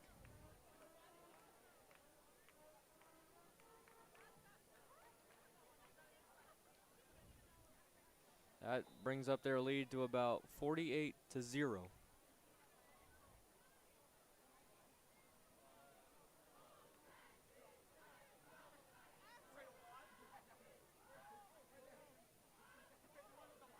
Kick is up, and it is good. It is now, that is 49-0. Heights in the lead.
Now Caden Clausen is kicking off once again, and that is going to go straight into the end zone. And I believe Southeast offense is going to come out here one more time before the end of the half.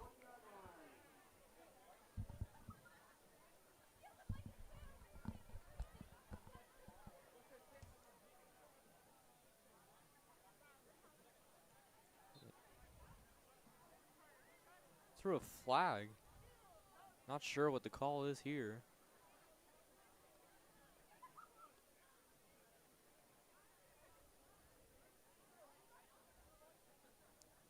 For the officials' call here.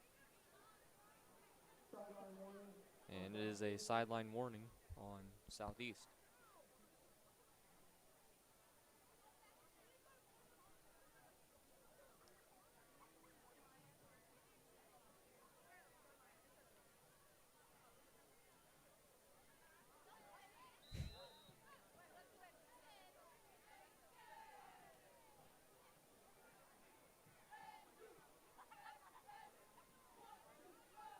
They're going to put Kanye Brown out right. And they're going to go pass here. And that is way overthrown and picked off. That is Jaden Akuro with the pick.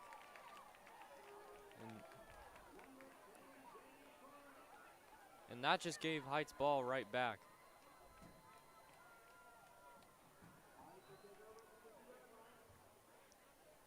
With 1:05 left on the clock.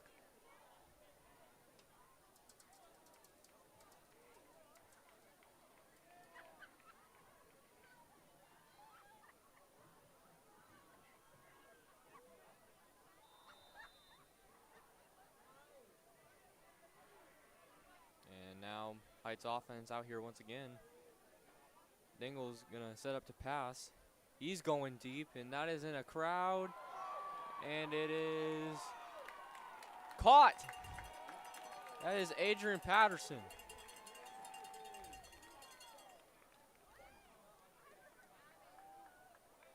What a catch. As they are now at about the 23-yard line.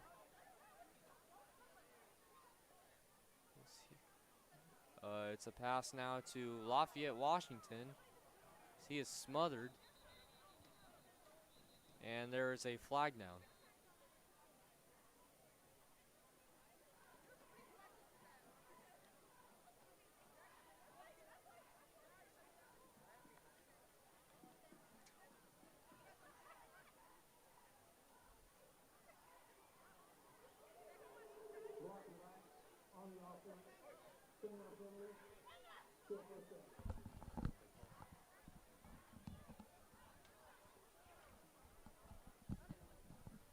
That's going to move Heights back about 5 yards. So we'll be staring at a first and 15.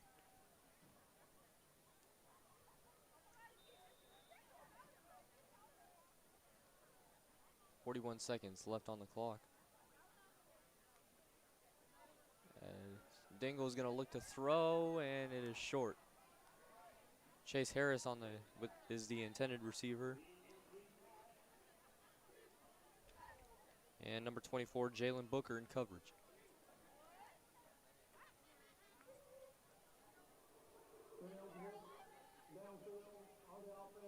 And we got an illegal man downfield.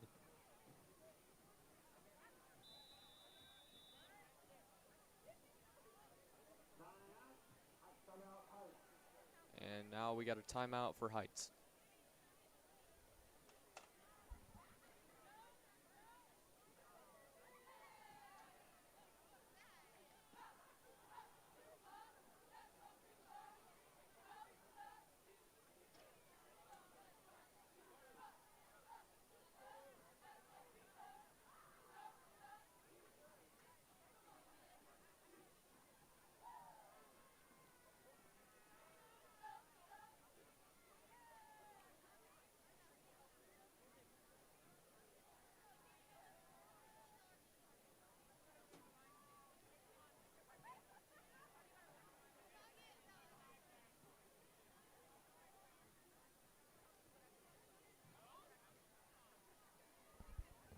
Here's Heights coming now back on the field after a timeout. Maybe you wanted to get some more time and stop the clock.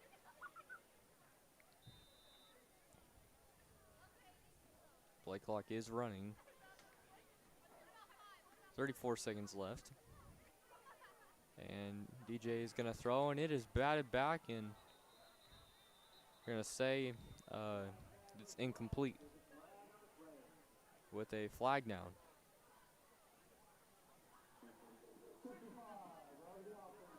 That is holding on number 65. That is Uzziah Harris. So that'll bring him back 5.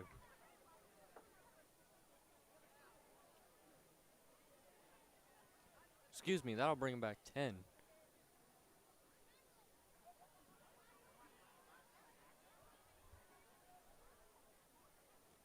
Which will now set him up inside the... Actually, they're going to move the ball up here. And they're going to be close to midfield, maybe about the 49-yard line.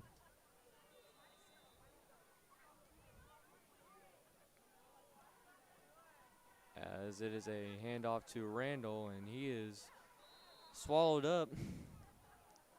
We're going to give that to number 35, Truckshawn Johnson.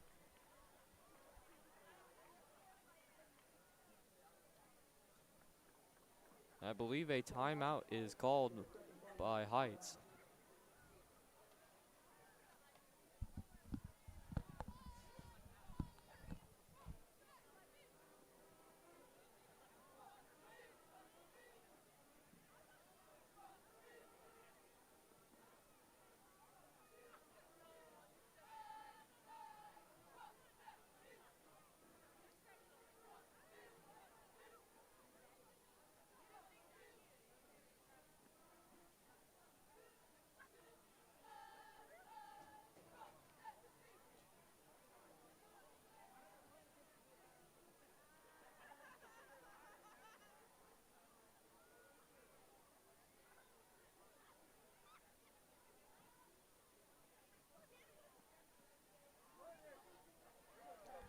Heights now is getting ready to get back on the field.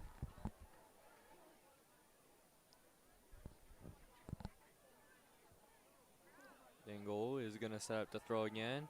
He's going to go deep for, I believe that's Adrian Patterson. And it's incomplete. Or is it? It's an interception. And looks like he is down. He took a wild hit. See on our screen here. The ball came into the hands of number 8, Chris Aikenson. And Adrian Patterson just took a hard hit. And he is not getting up.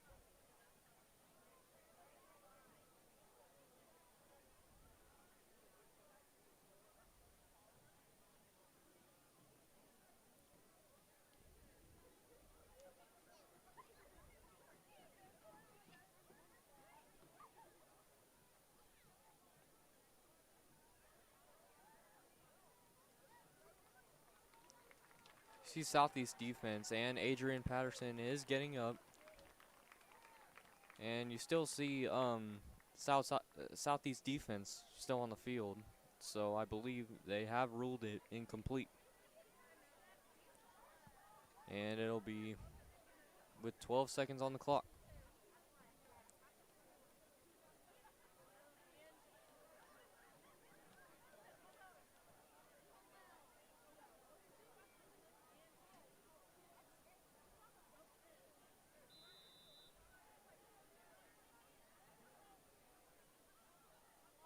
They go I formation here, and it is to John Randall, and he's going to go with the distance once again. And that tackle was made by Xavion Evans, number 22.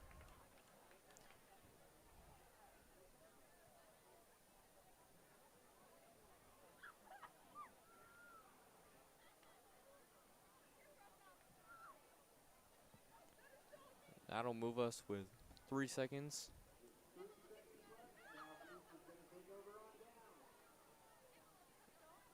And they're calling turnover here, so that means Southeast Buffalo's offense is coming out on the field. And your quarterback is Micah Fiskus, the freshman, along with in the backfield Kanye Brown. And Heights defense is playing prevent up the field. Looks like they're going to go Hail Mary type play. 3 seconds on the clock. And it is a pass out right to Marquand Coley, and that'll bring us to the end of the first half. We'll take it at halftime. We'll be back in a bit.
Excellent performance there by the Heights band led by the instructor, Mr.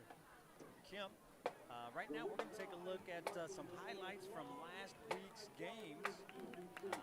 We won last week against South High, and we'll play those videos for you right now. Here we go.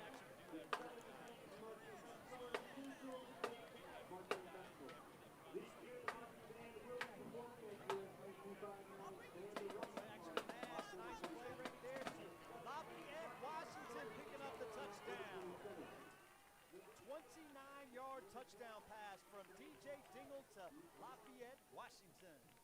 Down there by DJ getting that ball to Lafayette, and then Lafayette making that guy miss. Pretty good play right there. Here is the kicker, Caden Clausen.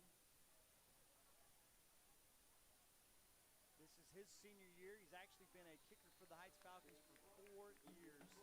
He has been kicking on the linebacker position.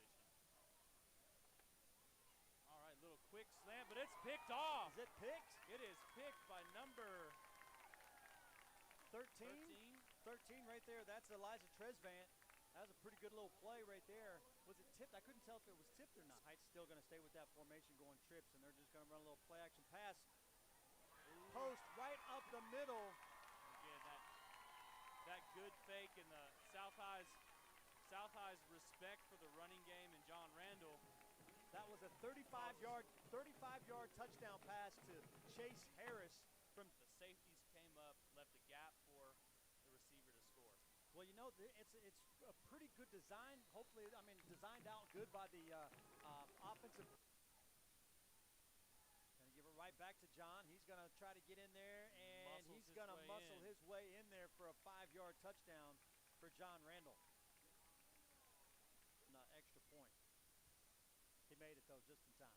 Yes, he did. I think they held the play clock for him, I think. Caden Clausen with the kick up and good. So Heights up 21-0, 2:56 remaining here in the. All right, so we have doubles. Doubles look from South. They're going to do a read, little RPO. Oh, and my out of the gosh. hands. That really get picked off right there? It did. Carter Akins, 31. Isn't that 31? 30. No. Yeah, 31. Looks like they're going to bring pressure with Beaver off the edge. Lafayette Washington right up the middle. He's just going to skate by everybody for a 22-yard gain for Mr. Lafayette Washington. I don't know if I didn't see anybody pull. I was just told us that Sosa, he really just kind of standing, just kind of watching him run right by him. Caden Clausen with the kick. He's taking one step and kick. And it's good. Heights up 28-0 here in the first quarter with 1:59 remaining. Look, might give it to him downhill. And they do. And is he going to get in? And he's going to wheel his right way there. in. Yep. Yes. 6-yard gain, 6-yard touchdown run for John Randall. Did I jinx it by saying that? No. But I might have jinxed it by telling you didn't jinx it. We got it. Okay. There you go. 35-6 here, 7:24 remaining in the second period. And it's going to turn it up to the field. Washington in the background. They're going to do a little flare out, maybe a fake, and they're going to go deep. Nice little play action pass. Well, and that's what we call, and you know, when you run the RPO, that's what you call a ghost. So I'm going to go ahead and let you talk about the numbers, and I'll talk about the play. Yehuda from DJ Dingle for about 42 yards on that completion. Actually, we're going to say 46 yards. 46 yards on that completion. That's 3 touchdown passes now for DJ Dingle. Give up a little bit, or they commit to that key screen. That's when you call. And we're back here in the second half as we get ready to get underway here. It looks like Heights is going to be receiving the ball. They're going to be receiving the ball. Heights is kicking, actually. There's Caden Clausen out there. So right now, 49-0 here at the half, Kyle. I mean, what did you think of the first half? First time calling a game, how'd it go? Crazy for Heights offense and defense at the same time. Yeah, we've had a few turnovers. We've scored just about on every possession. I think we tried to punt once, but we called a fake punt, so it was no good. But, man, we're looking at, if we can win this game. I was just talking to one of our students, Draylon, back here. He was asking about how's the playoffs go? Are we going to host another game? Possibly. If Heights wins this game, which right now looks, I say 99% sure we're going to win this game up 49-0. If we can win this game, and then next week we travel to Stryker Field to take on the Cape and Mount Carmel Crusaders, and right now they are a pretty good team. They are 5-1 right now. They are playing Andover Central tonight, so really a pretty decent game. Heights, man, what a tackle right there, all the way down about the 7-yard line. It was a muff punt. Muff kick. He missed it. Yeah. Yeah, and that was number 7, Tylen Smith. So Heights Capen playing Andover Central tonight. So we'll see see how they do in that game. If Andover Central wins that game, that definitely helps Heights' chances get in. But there's all these teams in the 5A West. Hayes is 5-1. Andover's 5-1. We lost to Andover earlier in the year. Capen's 5-1. May South is 5-1, and May South and Hayes are playing tonight, Kyle. So that's going to be one of those teams is going down to 5-2, while the other one's going to 6-1. Mays is playing Derby tonight. You know, they're number 5 right now in 5A West. Bishop Carroll's 5-1. Northwest 4-2. Salina Central 4-2. Wichita Heights 4-2. Here's a tackle in the end zone. Did it get a safety? Believe it is a safety. Are they going to say he got out to maybe the 1? Tough to see all the way on that far side. It looked like it's going to be at the 1. A lot of times, as long as you can get out of the end zone, you have a chance to. Not get tackled in the end zone, of course, but it's going to bring up second and about 15, 16 yards, something like that. Looks like 16 yards probably. Yep. Heights defense probably going to bring the house here and try to get them to get a safety, get up by 50. And they're going to try a run, and I don't know if they got out. They're going to say he got out of the end zone. Quarterback Fiskus with a run, number 12, and that went nowhere. I don't know if was it a play that I didn't see what was going on with that play. Was this an automatic quarterback ISO? What'd you think? Quarterback ISO, quarterback power. Yeah. The Heights guys wanted safety, but they didn't get it. I think he broke the plane coming out of the end zone. A lot of times you hear breaking the plane going into the end zone for a touchdown, but he got just enough of that ball to get on the other side. And that'll lead to a 3rd and 17. If we can get up 50, the clock will automatically be a running clock the whole second half. There's another completion. So good pickup right there on 3rd and long. Going to be – did you see who caught that one? That is number 20, Marquin Coley. And going to bring up 4th and 4. Yep, 4th and 4 looks like. And looks like Southeast is going to punt. And looks like, is that Adrian Patterson going back? No, that's Jaden Hamilton, number 9, going back. So Jaden Hamilton's standing up back at about the 43-yard line, 44-yard line. And your punter is number 15, Simon Nottingham. Gets it away. Jaden Hamilton just got to come up and catch that. I don't know why he's letting that thing bounce. Just go up and catch it, call a fair catch, and don't give him 5 or 6 more yards. But Heights is going to take over here on their 49-yard line. So they've got inside the Southeast defense there, and going to be a good start here for the Falcons and try to get up by 50 in the second half. DJ Dingle's still going out there, limping a little bit there on that right ankle. You can see that right ankle with black tape on it. Got a little bit of ankle issues, but he's back there with John Randall and Lafayette Washington standing there side by side. It's probably going to be a run play on this one. Oh, miscommunication there. Miscommunication, that'll get him sacked. Yeah. And that's a big loss. 7 yards. 7 yards in the loss, and it was just a miscommunication between Washington and Randall.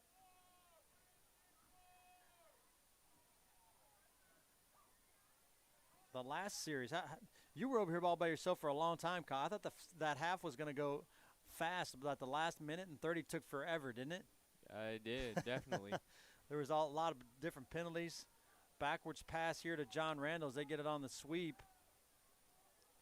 And about up inside the 45. Give that tackle to number 22, Xavion Evans. Pass was complete to John Randall, but I want to give a little love to R.J. Richard out there as he had an excellent job blocking his defender right there to make John Randall have that play. So good job right there. Not sure if we got set in time, but they didn't call it, and they're going to be short. Not sure why they stopped the clock. That is 51, Chris Castro on the tackle, along with number 9, Dayton Enfield.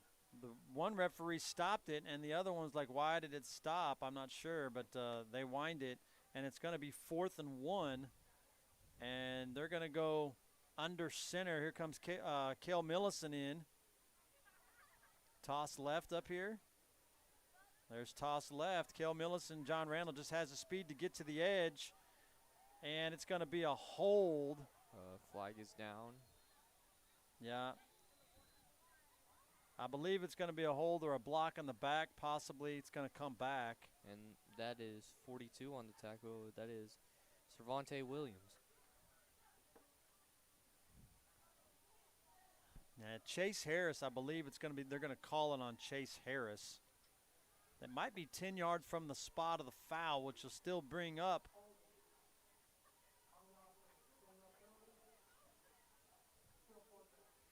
Yep. So it's 10 yards from the spot of the foul. So they kind of move it back. It was like 4th and less than 1, and now it's almost 4th and a long one, almost 2, because it's 10 yards spot foul from the foul itself.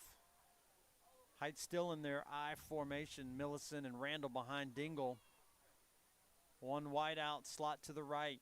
Going to run fullback right up the middle. No, DJ's going to keep it, and he's just going to go to the edge and get the first down and step out of bounds. Good decision by DJ, just picking up about 3 yards right there. And getting that first down on a 4th and 2. Heights keeps the drive alive. Going to the south. Wind has really calmed down here. Almost no wind down there on the flags on the north end of the stadium. 1st and 10, right around the 38-yard line. DJ Dingle back in the shotgun. Randall to the left. Gonna give it to Randall on the edge. Good block on the outside by R.J. Richard. Chase Harris. Brought down inside the 30. That is 22, Xavion Evans. You don't give a lot of love to those guys out there blocking on the edge. Washington was out there on the edge. Good job by those guys giving it up for their teammate, John Randall. And it's going to bring up 2nd and 1 for the Falcons.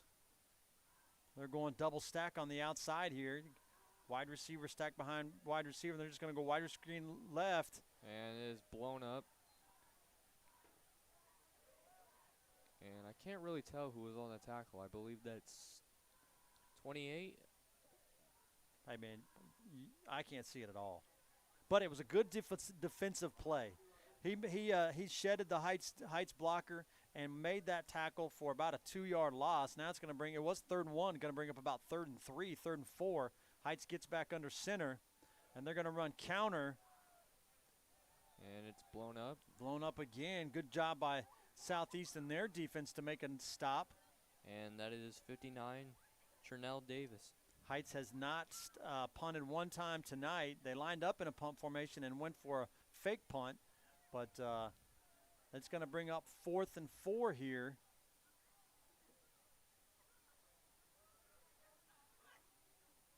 Going toss right to Randall, and he's not going to get it.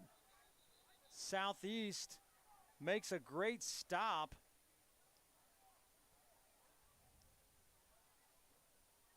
And we're going to give that tackle to 35, Trex John Johnson.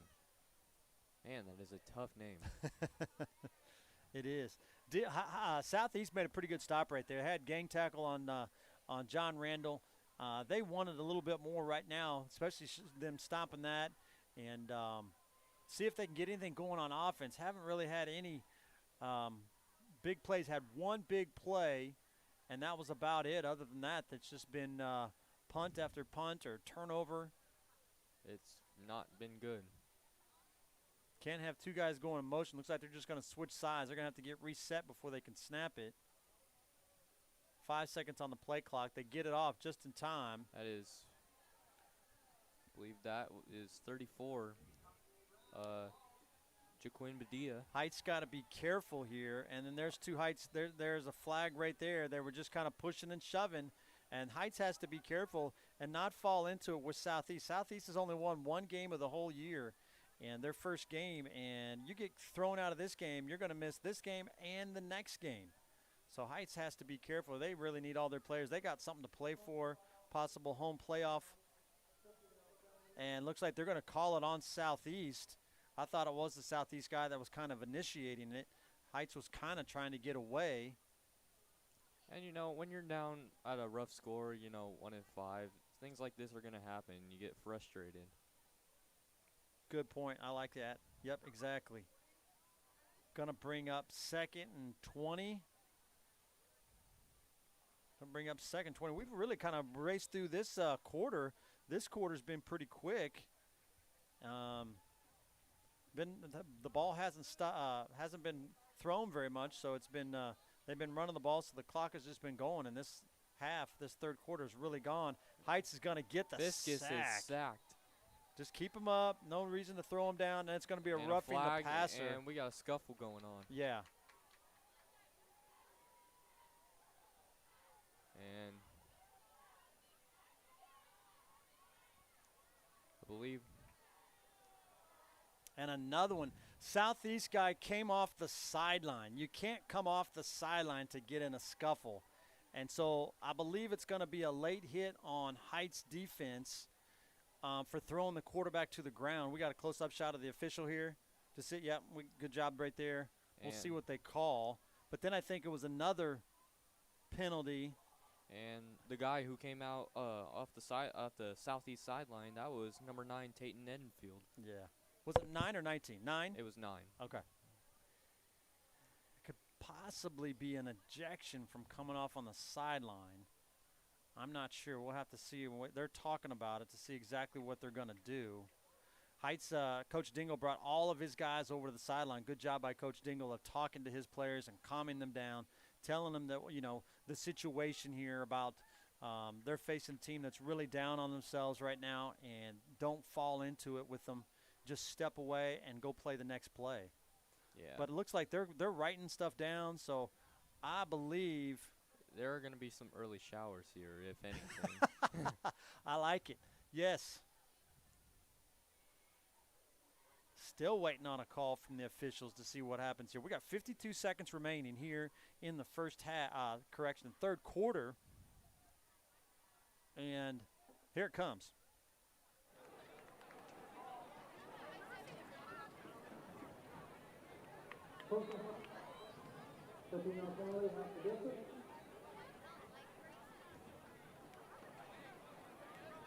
It's like they're calling in sportsmanlike here. Well, I thought there was more. He didn't call anything.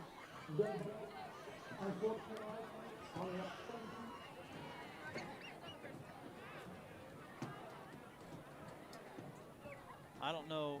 They didn't call anything on Heights, so it must have been something when they were throwing the quarterback to the ground. Somebody must have did something in there, and then it was a dead ball foul after that. And now the white hat comes over and talks to Coach Dingle on the sideline. I don't know if he's telling him to Maybe he's kind of warning them, like, hey, take care of you guys. Don't get them. Make sure they don't get thrown out of this game. Because not only do they get thrown out of this game and the next game, they also have to take a class, an online class, to get back eligible, all about sportsmanship, and online by NFHS, the National Federation of High School Sports. They have to take a sportsmanship class.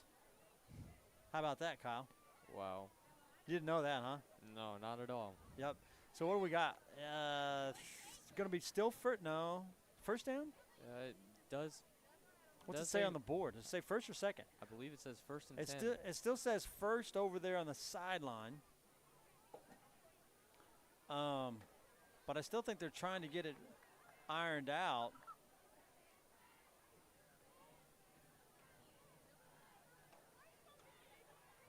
Not sure what the issue is.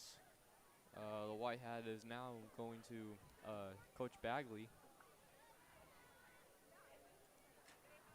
Do we have a close-up shot of that? Yeah, there he is. He's talking to him. I believe he's going to tell the same thing that they did to Coach Dingle. Looks like Bagley's trying to plead his case here. I'm not sure exactly what's going on with the call. All the players, now Heights guys are kind of stepping back a little bit, like they're going to move the ball away from the goal line. A lot of confusion and a lot of wasted time like here. Let's play some football.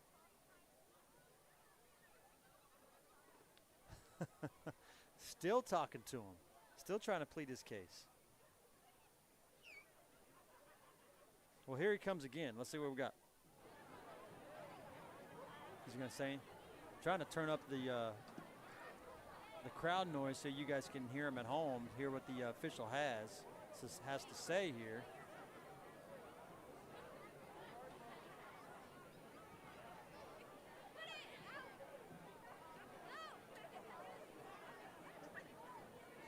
Incorrection. Our personal foul is on the defense. Our unfortunate one is on the offense. And that player has been ejected. Wow. Okay, so it was a personal foul on Heights. So you should mark off the 15 yards against that, but then you basically go back 15 after for a dead ball possibly, but it should be second down. And they did call for an ejection. They did. I missed that one. I didn't hear that. Well, we'll have to kind of watch the southeast sideline and see if you see anybody leaving their sideline. If no one's leaving their sideline, then I don't know. Can they stay in the game? Can they stay on the sideline if they're ejected? I have no clue. I'm not sure. I mean, maybe I was just trying to see if you knew that rule or not. maybe they can go into the locker room, get changed, and then maybe come back out here and watch the game at best. But I'm going to take a look here at southeast sideline to see if anybody has been thrown out of the game for sure. But it looks like, if anything, we're going to get back to playing some football here. It's going to be about 3rd and 30. I'm just taking a guess, man. That's about 3rd and 25-yard line, 25 yards. And that is Jaquin Badia. Now it's going to bring up 4th down, and Southeast will probably punt it. Well, if anything, it's probably going to be the clock's running right now. Yep, so we're going to they're going to have to snap this ball. Let's see. Actually, they could not snap this ball and be done with the quarter. We'll see what they do. But in the 4th quarter, it will be a running clock because we're up by 40. So that's the running. That's what will happen. We were looking to try to get 50. That's why Heights was really trying to go for it there at the end of the first half. So it would be a running clock the whole second half. But looks like that is going to be the end of the 4th quarter. Correction, end of the 3rd quarter. No one scored that quarter right there. That is a shock. It is. Heights scored 49 in the first half. I think it was like 28-0 after the first quarter. Was that right? That is correct. So it's 28-0 after the first quarter, and then Heights scores a bunch more in the second quarter, and then nobody scores here in the third quarter. And we got one more quarter of football to play. Heights 49, Southeast 0.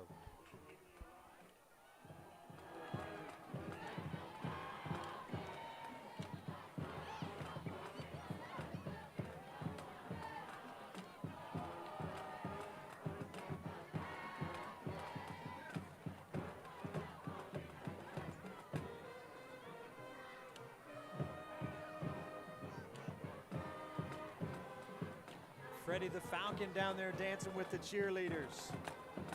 Our little mascot.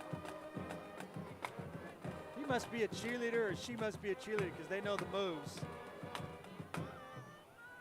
Does anybody know who Freddie the Falcon is? No? Okay. All right, let's go back to some football. Here we go. Going to be fourth and what do we got, 25, Kyle? I believe so, yep.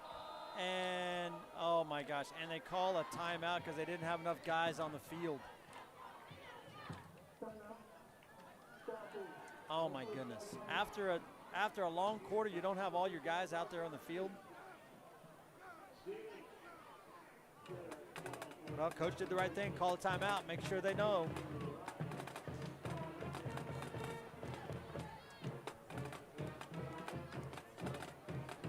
I'm gonna see if Kyle, I'm gonna see if I can't find some games here.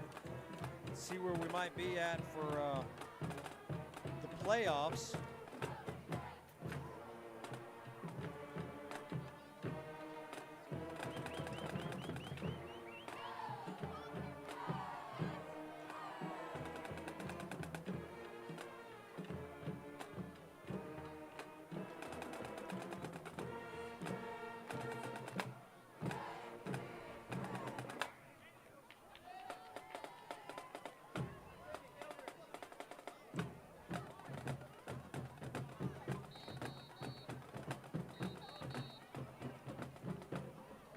All right, so now Southeast has got all their guys up there. See if they can get this snap off.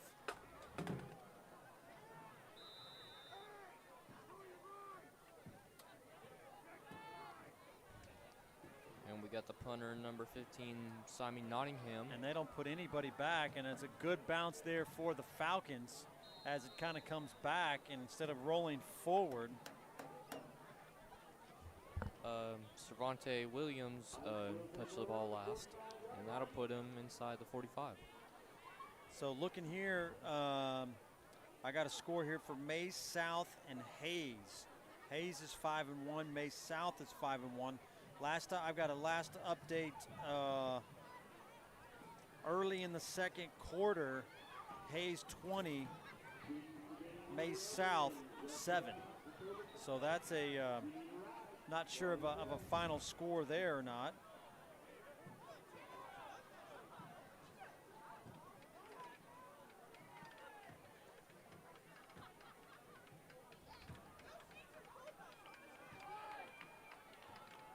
Going up the middle, Washington picking up about 4.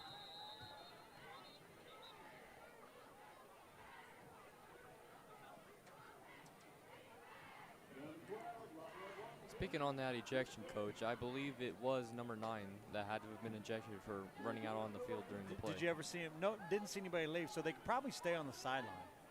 I'm assuming they just can't go back in the game. I believe so, Because yeah. you never saw anybody leave, did you?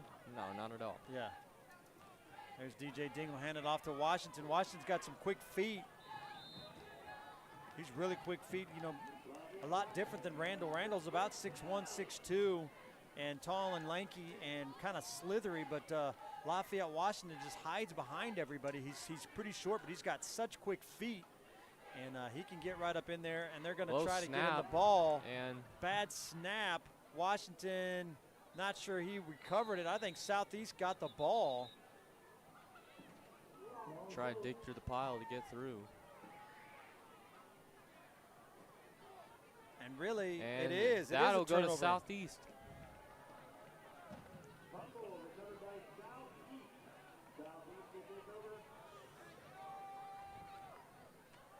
So first turnover for the Heights Falcons on offense. It really was just a bad snap by the center.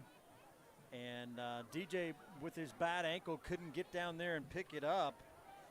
And so that's going to be a turnover for the Falcons. Southeast is going to take over. Where they going to put the ball at? 40. Throwing the ball all around here. Looks like about the 43 yard line. See, there you go. You got it. All right, let's see if we can. I'm going to try. I got here to a website. I love kpreps.com. kpreps.com is a great website that has all kinds of scores and going to be 1st and 10 here for the Buffaloes. They got double wide. Then they're going to run a motion. So they're going to throw. They love that pass slant. Is caught by number 20, Marquand Coley, for a gain about 4 or 5. It'll be 2nd and 4.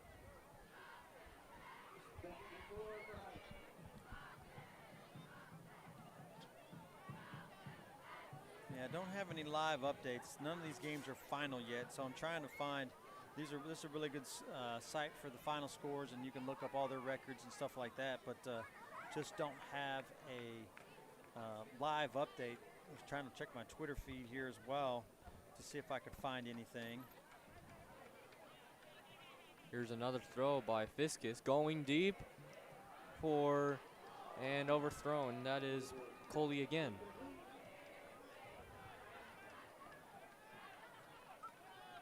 It'll be 3rd and 4.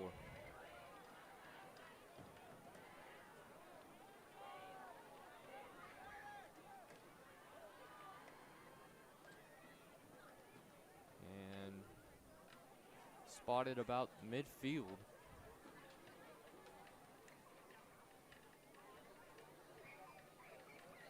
And a simple quick throw right here could get the 1st down. That's what they need, just a little simple 1st down, keep the chains moving. And they're going to run it here, 34, that is Jaquin Padilla, and he's going to go for the 1st down. That's about a 20-yard gain right there. Yeah, give him 20 yards all the way down to 30.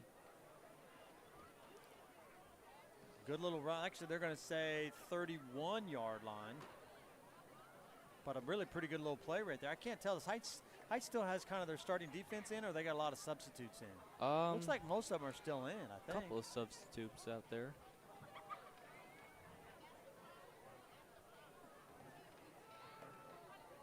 Gonna hand it off to Padilla again.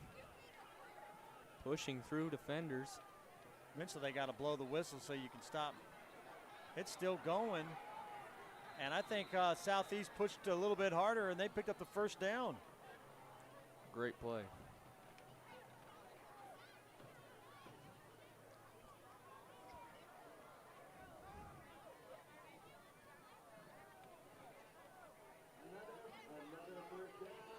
And it is indeed a 1st down. They will move the chains. Spotted at about the 19, shy of the 20. They'll throw again, and in coverage and incomplete. Tavion Smith, the intended receiver, and it'll be 2nd and 10. Nope, still haven't really found a lot of scores. Trying to do some research here. That's why I'm so quiet, Kyle. You're doing a great job of just trying to. Let's see if we can't find Mays here. Mays is playing Derby. Might look up Derby football and see what they got. See if we got a score on that one. Southeast is looking for their 1st score of the night. Here's Fiskus. Gonna throw. That pass is caught by number 15, Simon Nottingham. And almost the 1st down.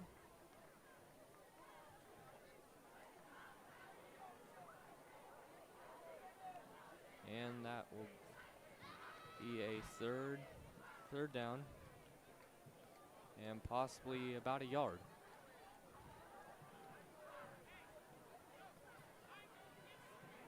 Padilla's in the backfield. And Heights almost jump, and it is Padilla breaking a Gonna few get tackles in? No. inside the 5. Gonna be Short. first and goal for the Buffaloes.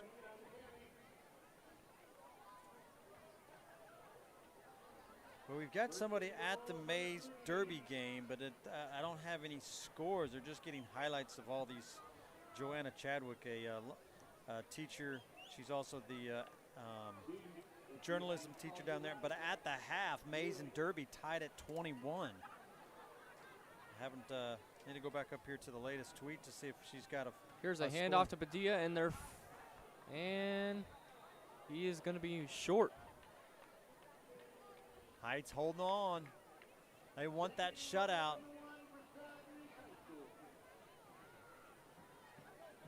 You got to poke it in from the 1, don't you? Yeah, maybe a simple ISO play, maybe a sneak into the end zone while they do it. Hey, number 9's back on the field. See him right Number there? 9 is on the field. So he didn't get ejected. We thought he might have got ejected. And they're going to call offsides. Offsides on Heights. So, I mean, half the distance to the goal, really, they're going to move the ball 1 inch.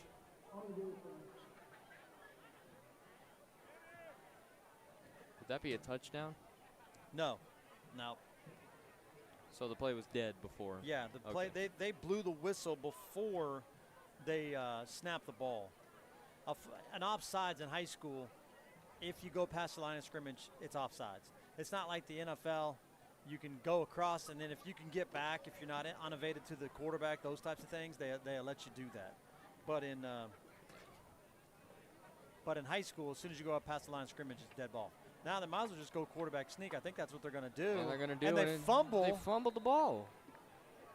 And I think Southeast did recover. But they lose. I think they lost a couple yards on that fumble. Where are we at? 2:30, man. Heights has got to stick with it here. There's been a running clock, so it's going to go by fast if they can keep them out of the end zone. They need to get this, at least show some kind of life here.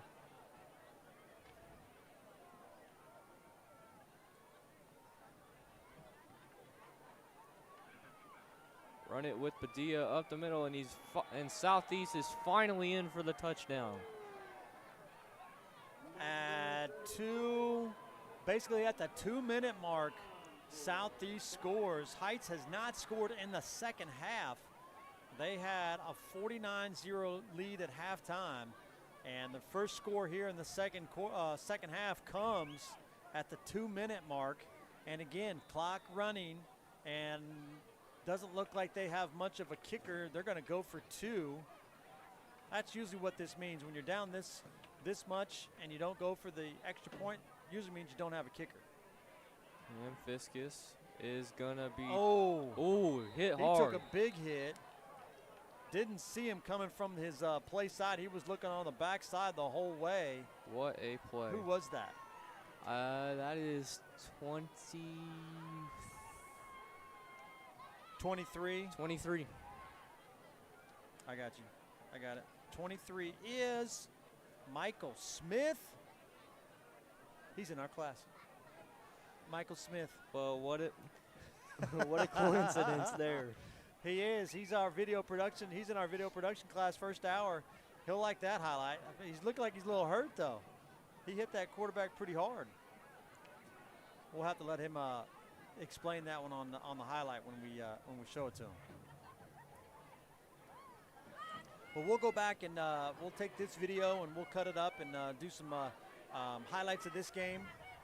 We had highlights of our South game. We'll post all those highlights eventually. When we'll post all those things to our YouTube channel, and once all these live streams are done, we'll start doing a little bit more stuff with our YouTube channel and putting that kind of stuff. Looks like, I don't know, Southeast going to go an onside kick here. They got all their guys lined up on the 40 like it's an onside kick here. I believe so. And Heights doesn't look like they're doing anything. Nope. And lost a shoe there on that kick. Actually, I think that was the tee that went flying. He kicked the tee. I don't know if anybody blew a whistle or not for him to kick. You have to wait for the kick or wait for the whistle before you can actually go and kick the ball. And what do? They stop the clock with 1 minute remaining, possibly? I'm not sure why they stopped the clock. Really, this should be the end of it. Is that 1 second or 1 minute? Or 10 seconds?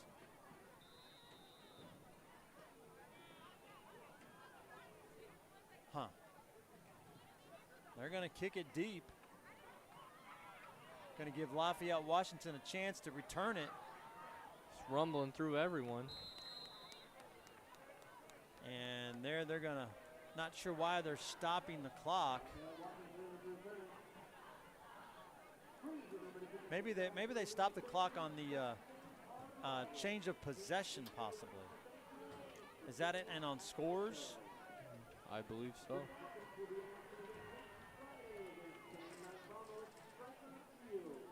They got some substitutes in. Yeah, for I think they got Heights. most of their substitutes in. It looks like they still maybe have their first O-line, possibly. I see 88 out there. Haven't seen him all night. Who's 88? 88 is Kmar Alexander. They got their backup quarterback there, number 15, Isaac Flores. He's going to give it around right end. And he's going to pick up the first down and a lot more. That's 25 there. 25, Dennis Carter, sophomore. And that might do it. Not sure they really need to run another play. I think just take the knee and take the victory. Really, they don't have to snap it here. So they're just going to, Coach Jared is waving everybody to the sideline. There's no need to snap this ball. The clock's going to run out as long as Southeast doesn't call a timeout. And that's going to be the final. Heights with an outstanding first half, scoring all of their points in the first half, 49-0 at half, and then Southeast coming back and scoring late in the fourth quarter. And we might be back in a couple of weeks, so it all just depends. You have to stay tuned. We will post something the week of, what is that week? We'll post something on our YouTube channel, probably the 25th or 26th. If we're hosting a playoff game, we will have it here live on our Wichita Heights Media YouTube's live streaming. Adam, thank you. Nyshay, thank you. Derek, thank you. Draylon, thank you. Kyle, good job tonight, man. It was fun. Been great. And you guys have a great weekend, and everybody enjoy their no school on Monday, but a Heights Falcons win. That's our final here at Wichita Heights Stadium. Heights 49, Southeast 6.